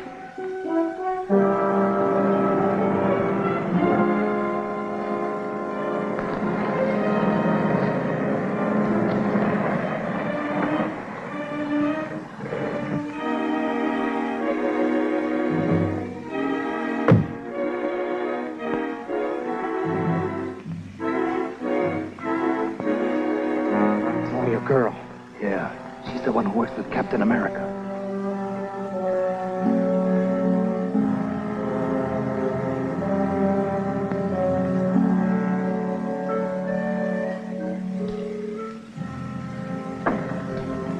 Shall I blow it? No, wait a minute. Captain America might show up, too. He'd never let her come out here alone. You're right. Get your hands up.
Why, Matson. He's badly hurt, but still alive. We'll have to get him to a doctor right away if we want to save him and find the scarab.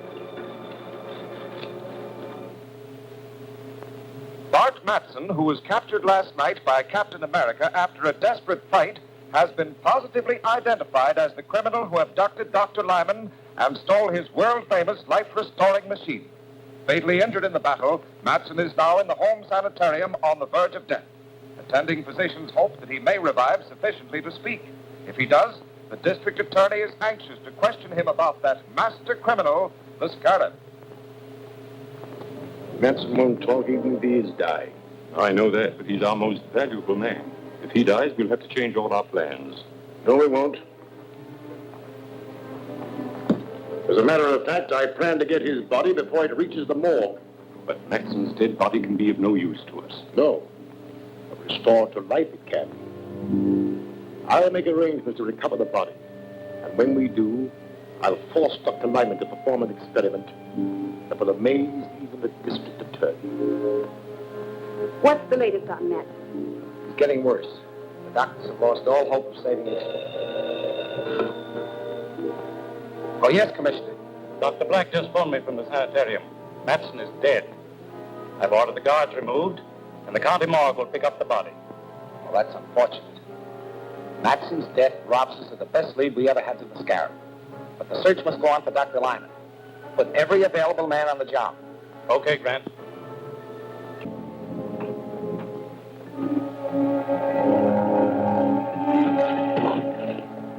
All right, you two. Start walking and don't look back.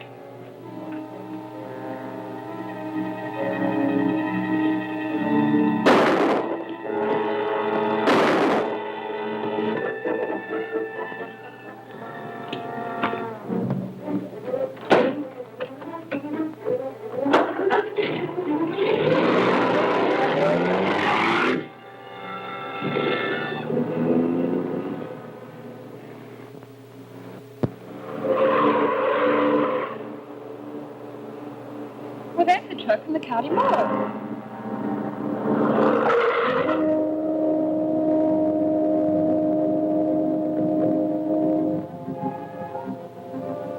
Look out! Don't step there. Something written on the ground. 1D7744. That must be the license number of the killer's car. This man must have written it before he died. I'll have Davis check on that.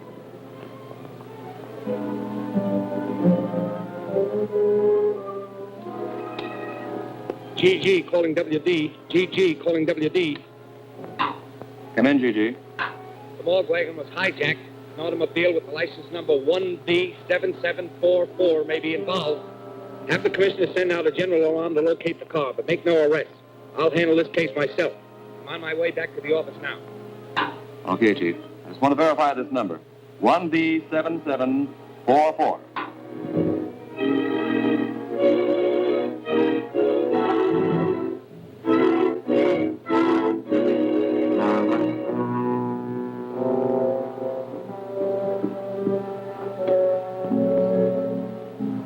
Get the machine ready.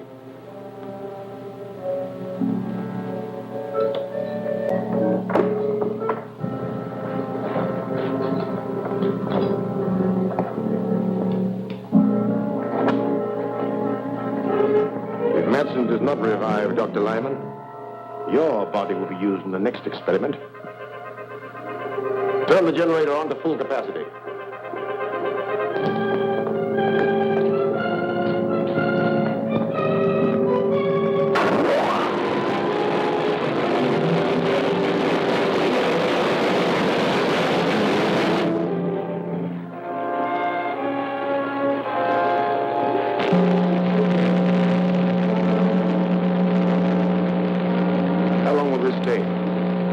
Well, it'll be some time before I'll know. This man has been dead for hours.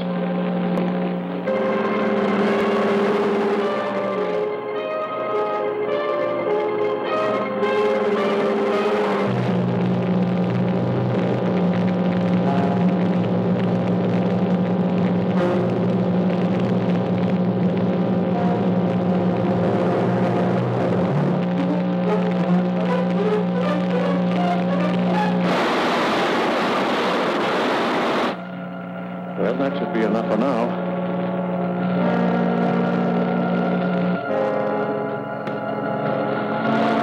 Shut off the generator.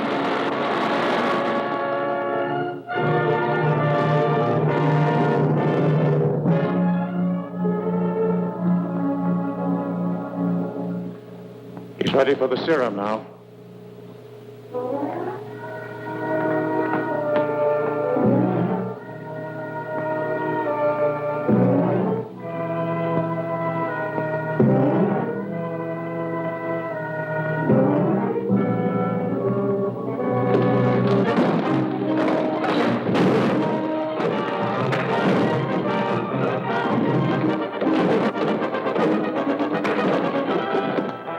Captain America.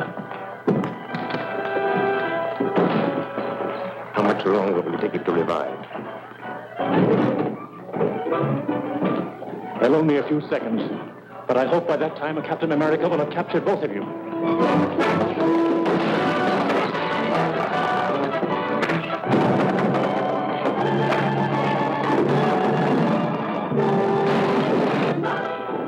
His eyelids are fluttering.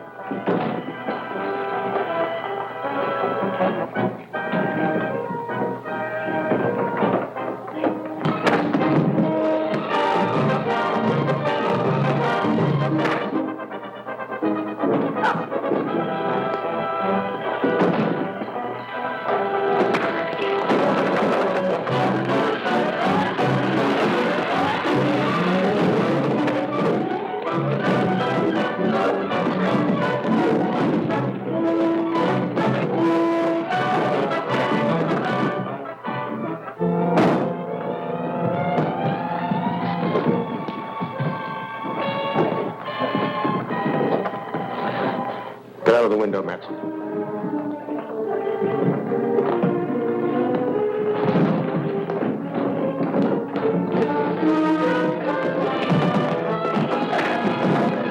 I'll cover you till you get down. Wait in my car in the alley.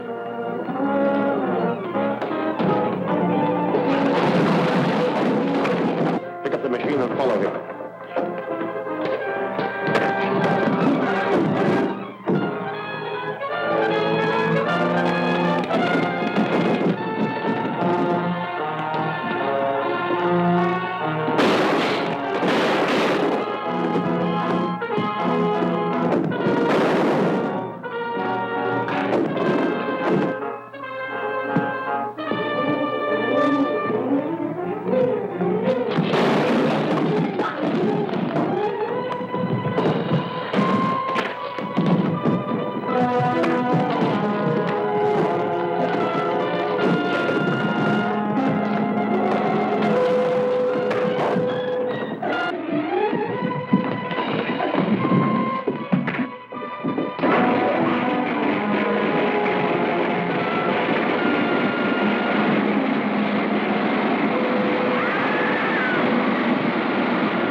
A dead man has been brought back to life.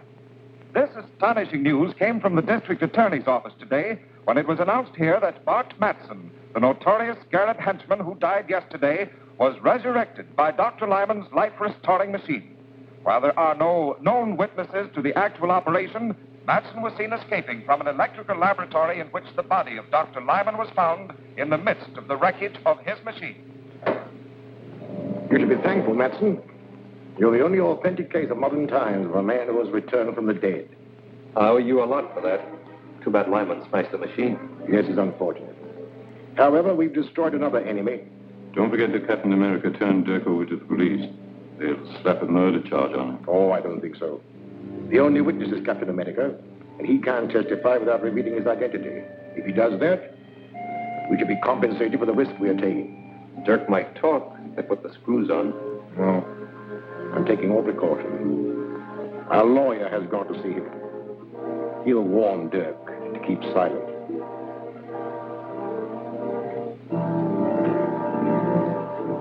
Hello, Grant.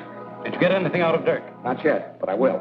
Dirk will crack up when he's charged with murder. But you can't make a murder charge stick. You haven't any witnesses. All you can prove is that Dirk was present at the time of Dr. Lyman's death. Any smart lawyer will smash your case in no time. But Captain America will. Captain America was unquestionably a witness, but you can't produce him. I probably won't need to. Dr. Lyman was abducted from his home along with his life-restoring device. His body was found beside the smashed machine. Now, if I can prove that Dirk was the unknown masked man who helped Matson with the abduction, I'll convict him of murder. But you can't prove anything. Gail Richards, your assistant, is the only witness who made a positive identification of Dirk as one of the abductors. Her unsupported testimony will not be sufficient in court. I may be able to back up Gail's testimony. There's still one more witness. May I use the phone? Help yourself. Get me Dr. Malder at the Drummond Museum.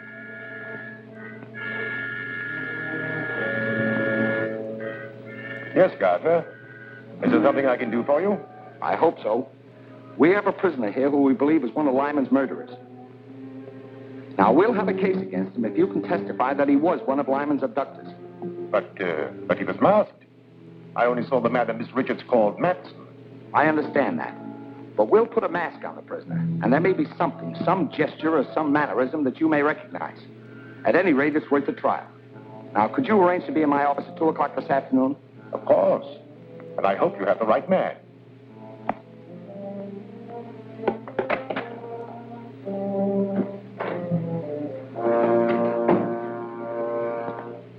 What news, Counselor? The district attorney is going to spring a surprise witness to identify Dirk as one of Dr. Lyman's abductors. I know all about that. I've just talked with the district attorney. As a matter of fact, I am to be the surprise witness. You? Excellent. That will knock that case into a cocked hat. I'll get a habeas corpus? On the contrary, I shall identify Dirk as being one of the abductors. Identify him? Well, you can't do that. Dirk will squeal. If he thinks he's being framed to take a murder rap, he'll tell everything he knows. Exactly. He's become a danger to my organization. I've devised a little plan that will take care of him and the district attorney at the same time. Return to Dirk at once. Tell him he'll be released if he obeys my instructions implicitly. I'll be present when he's brought into the district attorney's office, and... Miss Richards says when Matson attacked you, tore off his mask. That is true. But neither of us saw the face of the other man. The man you're about to see is wearing the same mask you took from Matson. Miss Richards has identified him. We hope you can corroborate her testimony. All right, Davis, bring him in.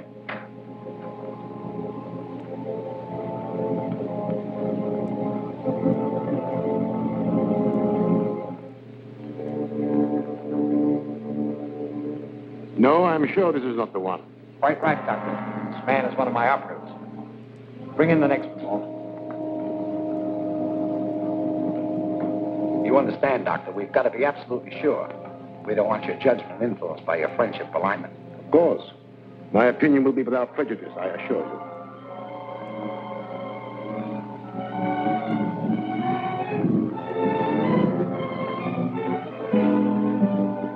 This unquestionably is the man who looted Matson in the raid on Lyman's house. That's a lie. You're trying to frame me. Are you willing to identify this man under oath? Positively. That's good enough to convict. Book him for murder. Murder? You can't do that. Suppose I talk. What'll I get? If you'll name the Scarab, I'll accept a plea of guilty of second-degree murder.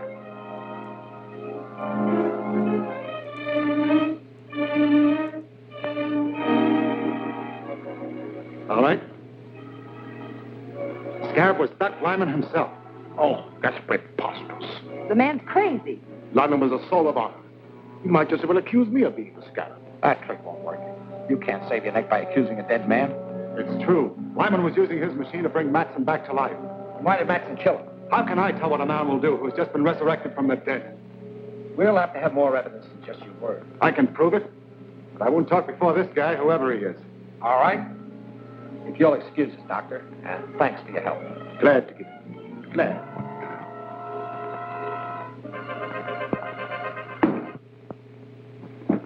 Now talk. What's your evidence? Lyman's papers and a list of all his agents. They're hidden in his house. Lyman's house was thoroughly searched before it was closed up. You didn't know the Scarab.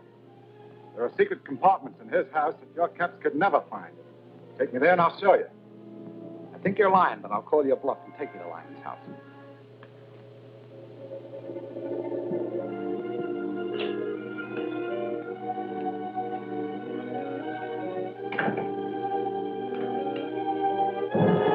Stand where you are, Gardner. Good work, Matson. I knew the Scarab wouldn't let me down. Quiet, you double-crosser. When you threatened to squeal, you signed your own death warrant. As for you, Mr. D.A., you're finally going to pay the penalty for interfering with the Scarab.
Take care of anyone who follows us.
was smashed and the Scarab's agents escaped.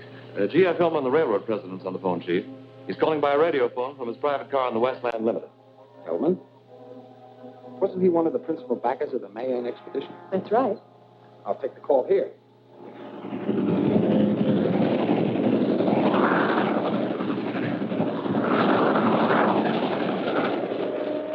I've made a remarkable discovery. A clay tablet which I received from the last Mayan expedition was dropped and broken yesterday and exposed a copper plaque etched in Mayan symbols. It's a portion of a map showing the location of the fabulous Temple of Emeralds in the lost city of Zada. That's a dangerous discovery, Mr. Hillman. The Scarab will stop at nothing to obtain that map. That's why I'm calling you. A duplicate stone tablet, undoubtedly containing the missing portion of this map, was given to Dr. Maldor, curator of the Drummond Museum. You both must be protected. Not a word about this to anyone. I'll arrange reservations for you at a quiet hotel. Plainclothesmen will meet you at the depot and escort you there. Meanwhile, I'll contact Dr. Maldor and warn him. Thank you, Mr. Gardner. I'll take the necessary precautions. Goodbye. DA, What's he want to know? He already knows too much. Bring the bronze box from the display case of the main exhibit. I've been a fool.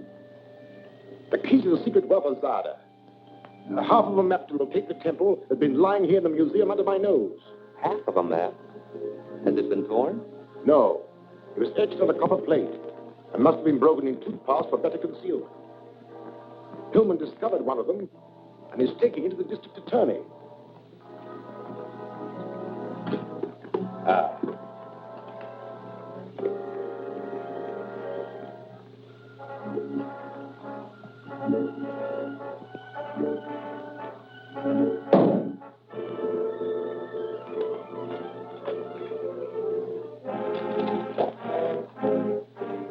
That's it, all right.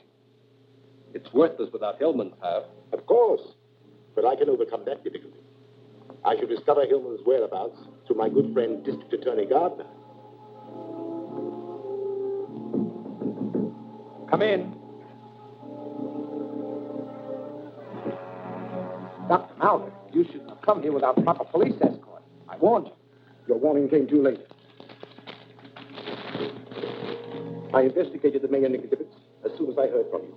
This case has been opened and looted. It contained the tablet referred to by Hillman.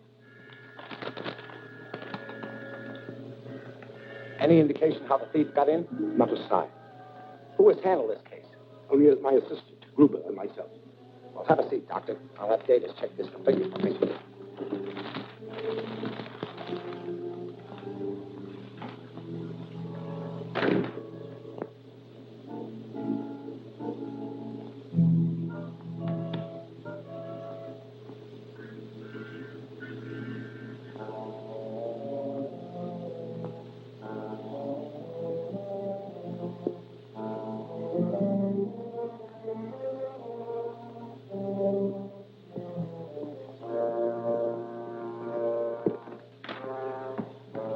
I'll let you know what we learned, Doctor.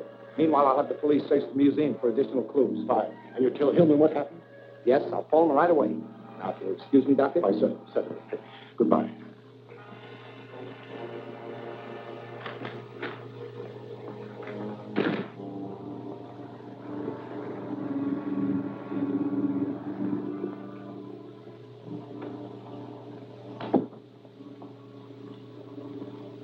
Have you forgotten we're dining with Mr. Hillman? I'll be with you in a minute.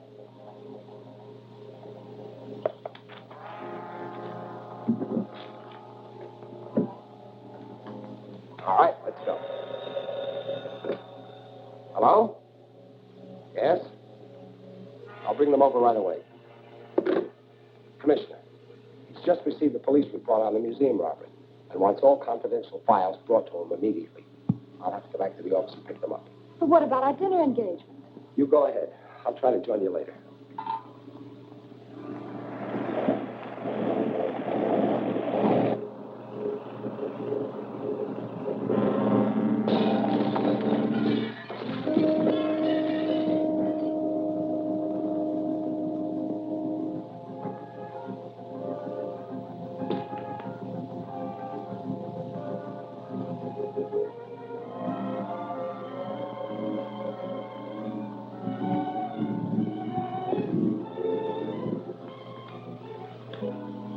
you know what we learned, Doctor. Meanwhile, I'll have the police search the museum for additional clues. Fine. And you tell Hillman what happened? Yes, I'll phone him right away. Now, excuse me, Doctor? Why, certainly. Goodbye.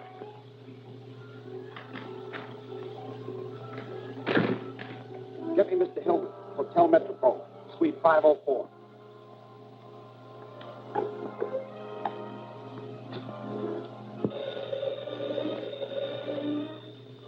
Yes? Here's your information. Metropole Hotel, Suite 504. That's all we need. Leave the jewel at Scallop and clear out fast. Hillman's at the Hotel Metropole, Suite 504. You know the plan. Get started. Yes.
Hello?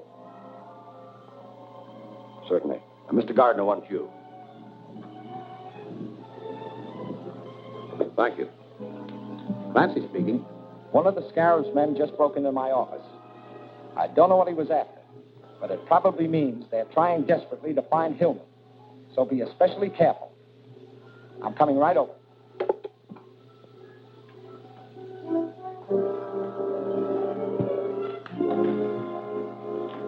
Mr. Gardner can't arrive too soon to take the accursed thing off my hands. That's probably the waiter. Better play safe and hide that thing.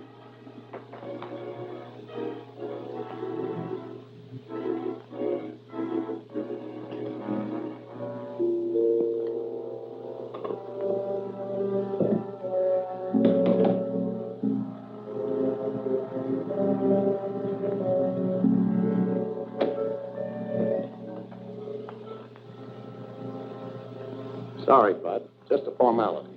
Go in.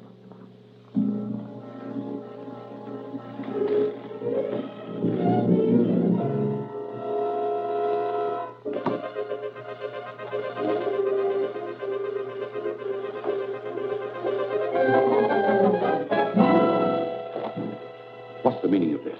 One peep out of any of you, and it'll be your last. Get over here. Turn around.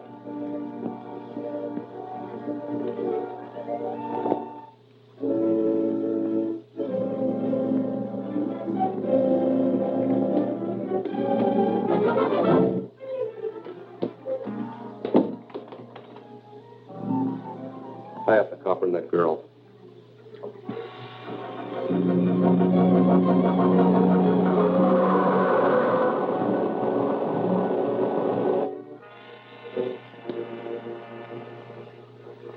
Put them in the closet.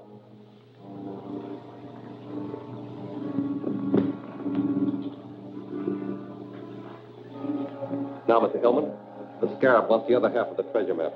You may tell the Scarab I'll not aid his murderous plans, even at the risk of my life. Not only your life, but the thing. Take care of those two. Wait. It's in the wall safe. Get it.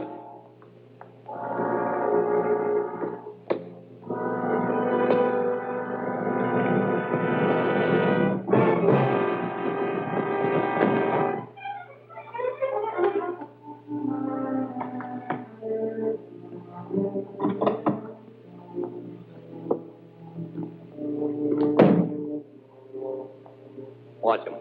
If he tries any tricks, let him have it.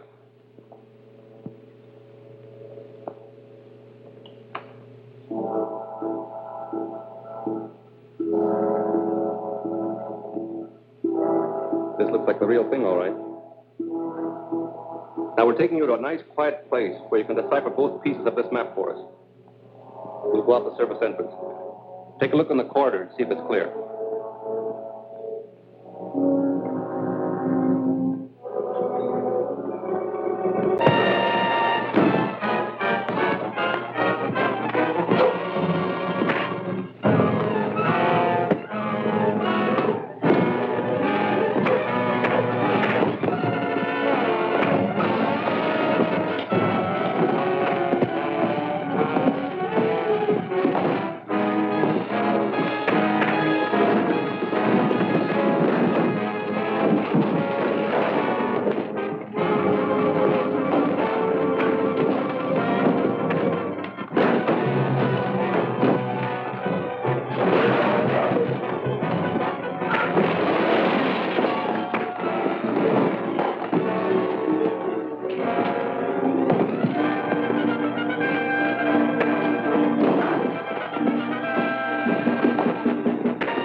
Captain America landed in the truck down there. He may be alive. We'd better clear out before he raises an alarm. We've got to take Hillman with us. He's the only one that can decipher the blacks.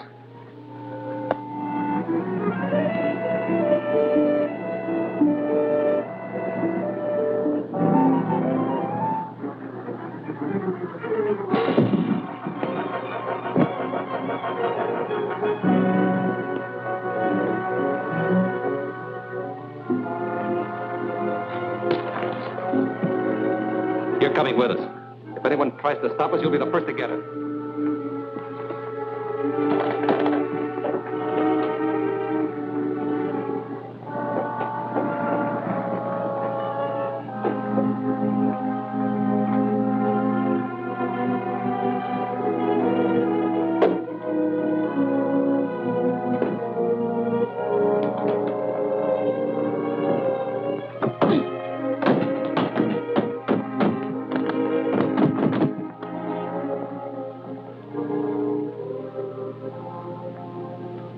Those men took Hillman away with them.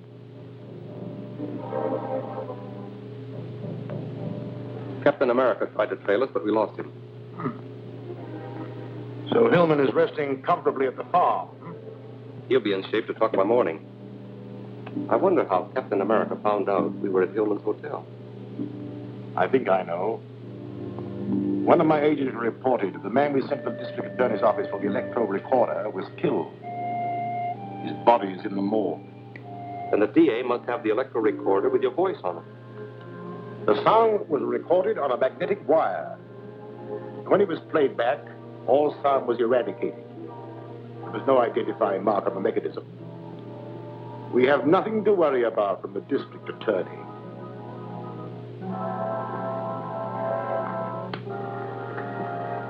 The man I found here must have thrown this out the window. I picked it up in the street below. Seems to be a recording device of some kind. Yes, and it may have been planted in this office. Check it over thoroughly, Walter. All right, Chief. Give you a full report in the morning. Fine. Let's hope we get a lead to the Scarab.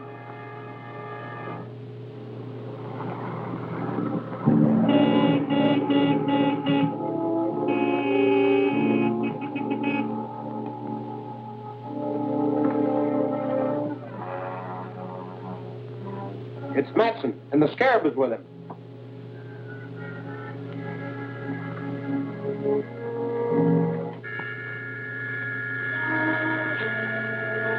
Dr. Maldor, so you are the Scarab? Yes, I am the Scarab. The murderer of Lyman and Dodge, and I didn't come to discuss that. Let's get down to business, Hillman. I must learn the location of the lost Temple of Emeralds. You will suffer the same fate as your associates unless you decipher these plaques for me.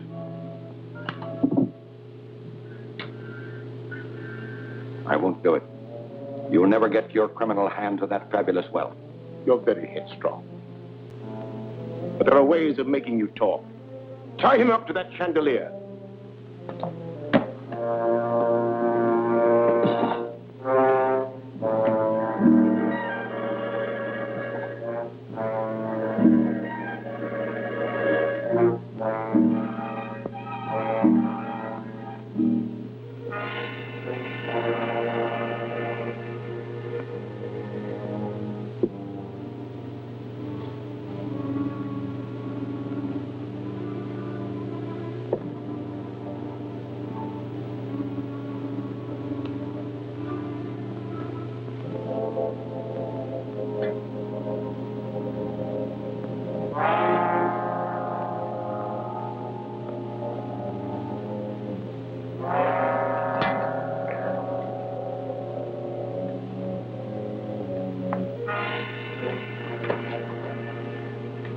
There'll be plenty of time to get the information I want.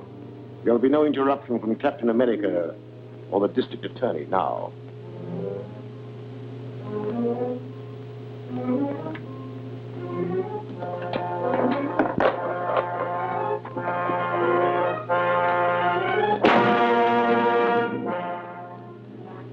What'd you find out? Well, there were no identifying marks on the parts, but I found a fingerprint on one of the magnetic coils. Good. Now we're getting somewhere. Definitely. I identified the fingerprint as that of Ed Graham. He runs a radio repair shop at 32 South Street. Here's his record. Arrested 3 times on suspicion of robbery and receiving stolen goods. Dismissed each time for lack of evidence. Well, this time we really have some evidence. I hope it helps us find Hillman. We'll soon find out. I'll force Graham's hand before he learns we have his fingerprint to convict him. Get in touch with the chief operator at the telephone company. Have her cut into the line to Graham's radio shop.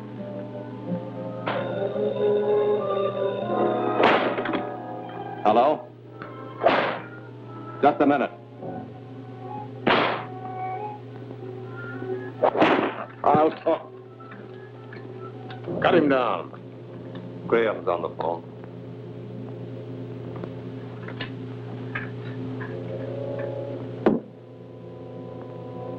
Yes, Graham, what is it? The district attorney dropped in with that electro recorder. He couldn't figure it out. I told him I'd never seen anything like it. Was he suspicious? I don't think so. He just seemed to be checking around the radio shops. All right. Let me know if you find out anything else.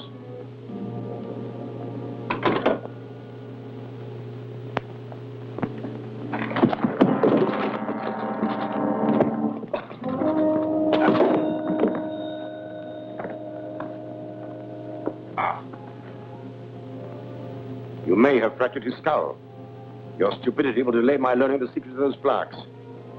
Stretch him out the couch, boys. Get my hat and coat. We're going back to town.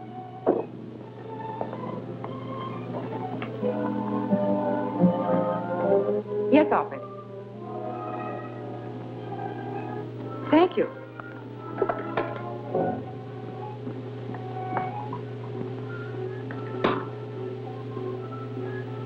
Calling Grant Gardner. Calling Grant Gardner. Yes, Gail, come in. The chief operator reports that Graham just made a phone call to the old Watson farm off Riverside Lane. Was Hillman's name mentioned? No. He only talked about your checking on that recording device. Fine. I'll reopen negotiations with Mr. Graham.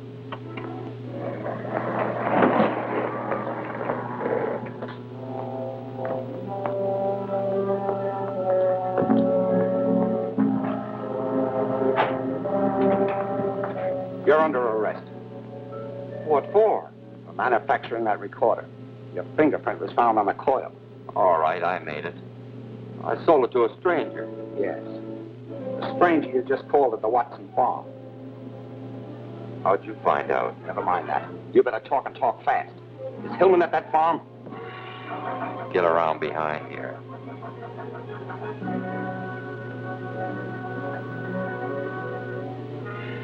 In the back room.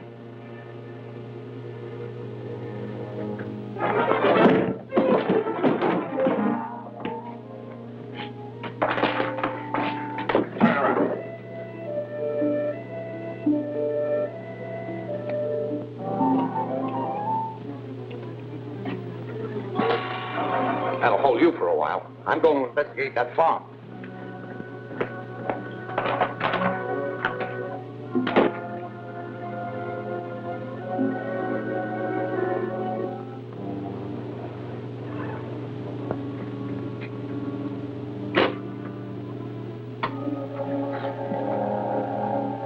Calling H1. Calling H1. Mrs. Graham, calling H1. Come in, Graham. This is Gruber. The DA's got me tied up in my shop. He's on his way to the Watson farm. Warn the Scarab. I'll phone the farm. Then I'll send someone down to release you.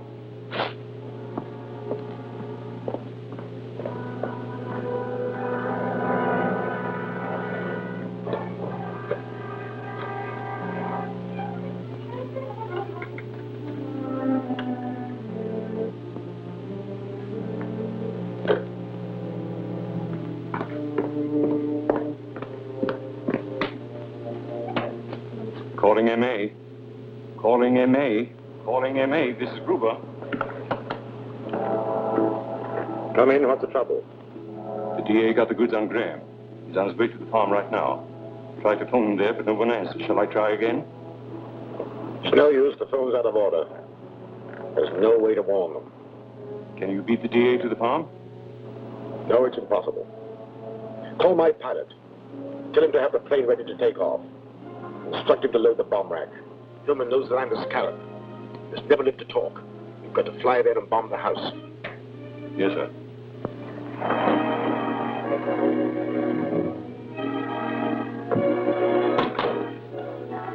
I'd better phone headquarters. Halt!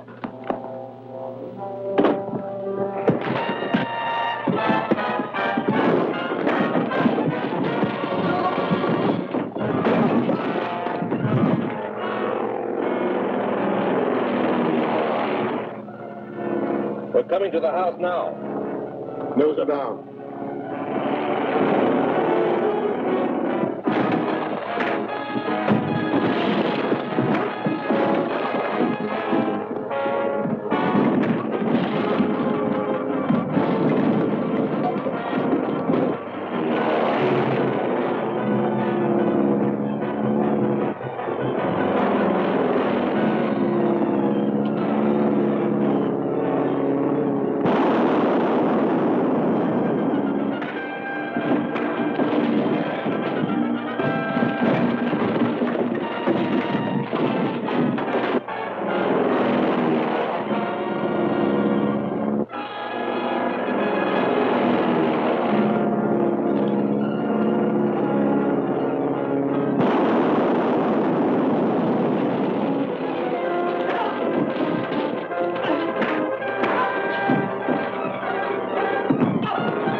This is our last bomb. We mustn't miss.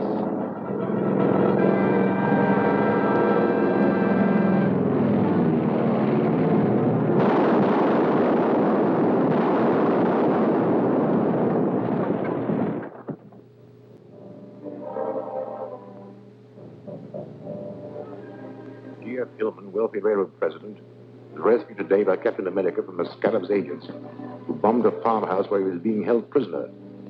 Suffering from a brain injury, he was rushed to a hospital, the name of which the district attorney refuses to divulge, saying it will be kept a secret to protect Hillman.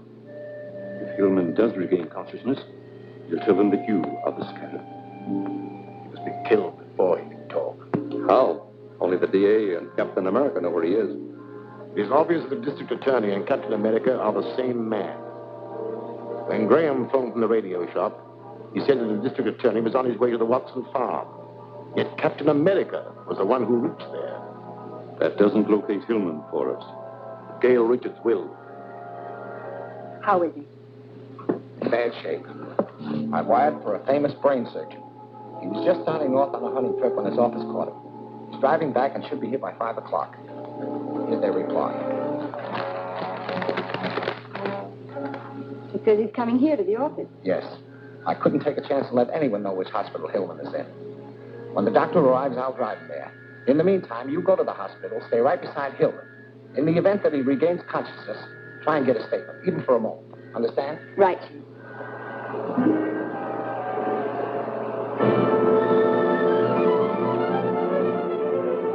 Keep quiet and drive where I tell you. Where to? The Drummond Museum.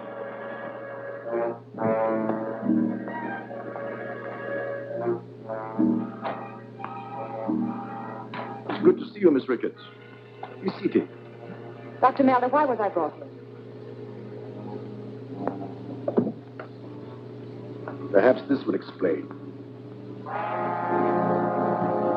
It explains a lot. You're the scarab. Yes. It's your misfortune that I had to let you know. But I need some information. Sit down.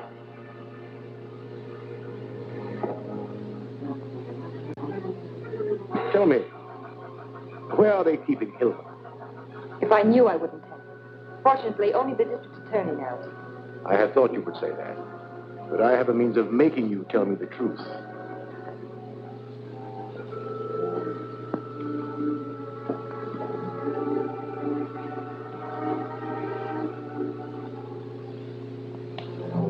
This contains an extract brewed from a jungle flower, which is a very efficient truth serum.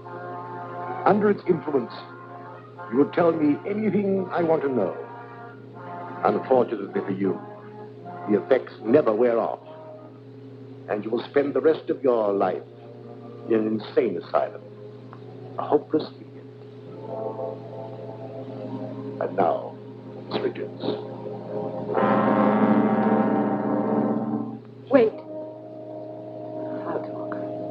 Go ahead, Miss Richards. And I warn you to tell the truth.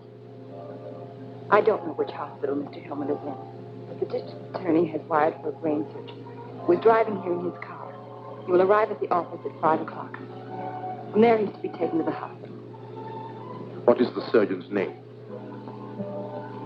Dr. Rodlam Barracks.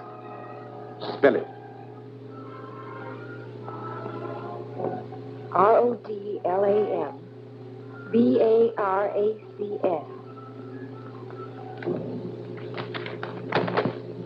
Contact Agent 33. Tell him to use this name and to go to the district attorney's office. Mr. Gardner, I'm Dr. Rodlam Barracks. How do you do, Doctor?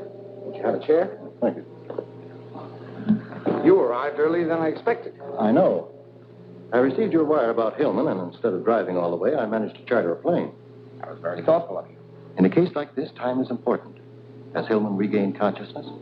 Sorry, no. That's alarming. I'll have to make an examination at once. Which hospital is he in?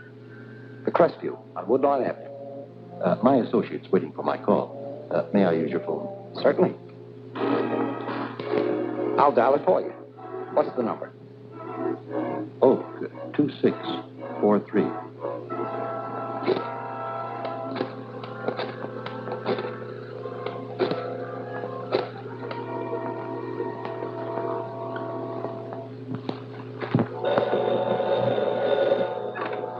Hello? Get my surgical kit and meet me at the Crestview Hospital on Woodlawn Avenue. Understand? Got it. I'll take care of everything. The men are waiting downstairs. One will meet you in the lobby of the hospital in case of trouble. The other will wait in the getaway car. I'll be here when you get back. Very well. I'll start at once. I'm sorry I can't go with you, Doctor, but I have some work to do. Please phone in your report as soon as possible. Of course, Mr. Gardner. Thank you.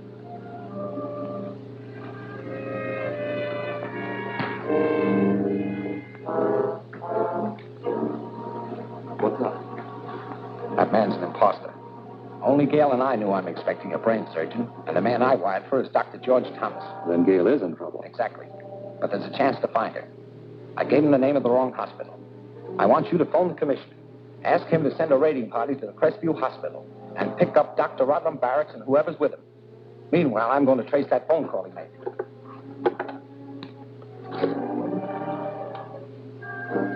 This is the district attorney. I want the address of Oak 2643. Who's there? The district attorney. Open up.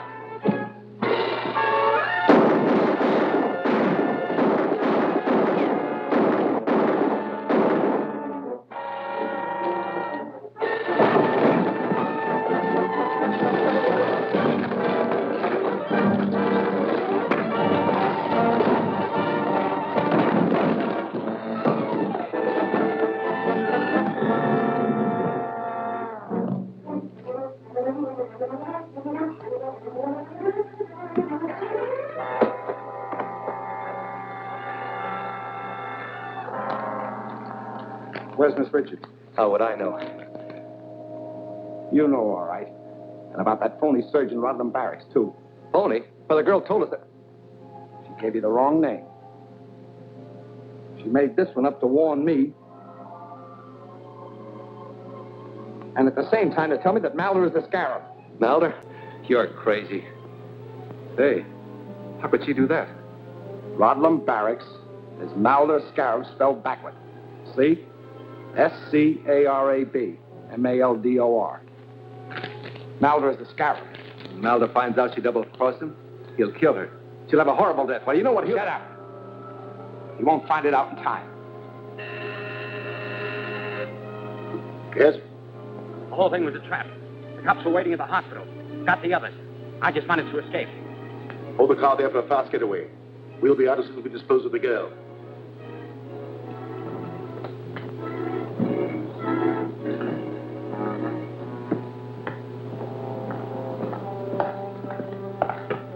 So you lied to me. No one can do that and live. This looks 1,000 years old. But it isn't. A week ago, he was a living, breathing man. But he disobeyed my orders.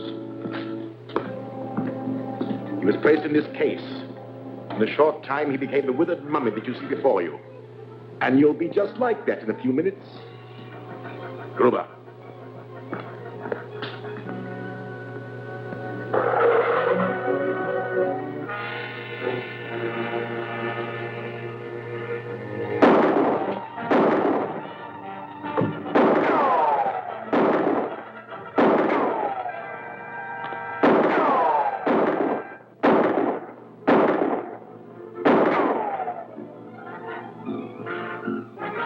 I'll get our valuables together while you connect the mummifying gas. I'm afraid the district attorney will hardly recognize Miss Richards when he finds her a withered mummy.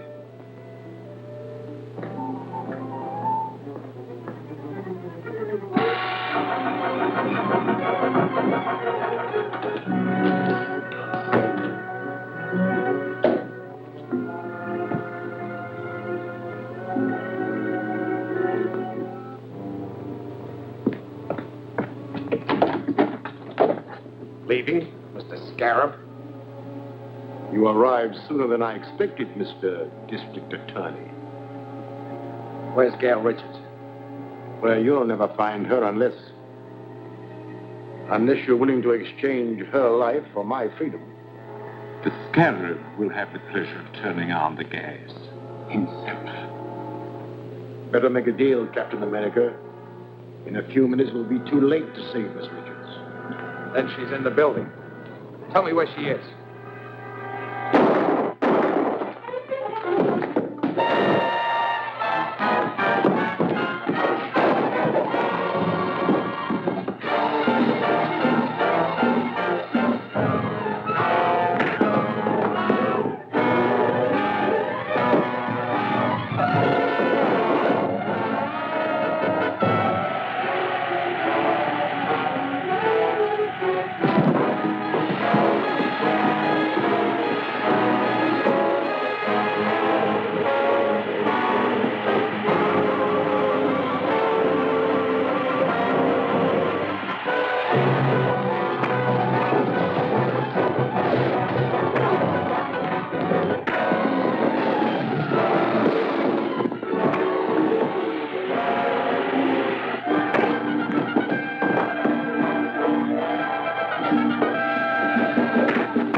Thanks to Captain America, whom we now know to be our fighting district attorney, the Scarab and his murderous gang pay the supreme penalty in the electric chair at the stroke of midnight tonight. To review the Scarab's crimes? No need to review them now. These convictions definitely prove that crime doesn't pay. I want to say that the people of this city owe a great deal to you, Mr. District Attorney, Captain America. Thank you. But we owe a great deal more to Gail. Her cleverness tipped me off to the Scarab's identity. But Captain America arrived in time to capture the Scarab. It's midnight.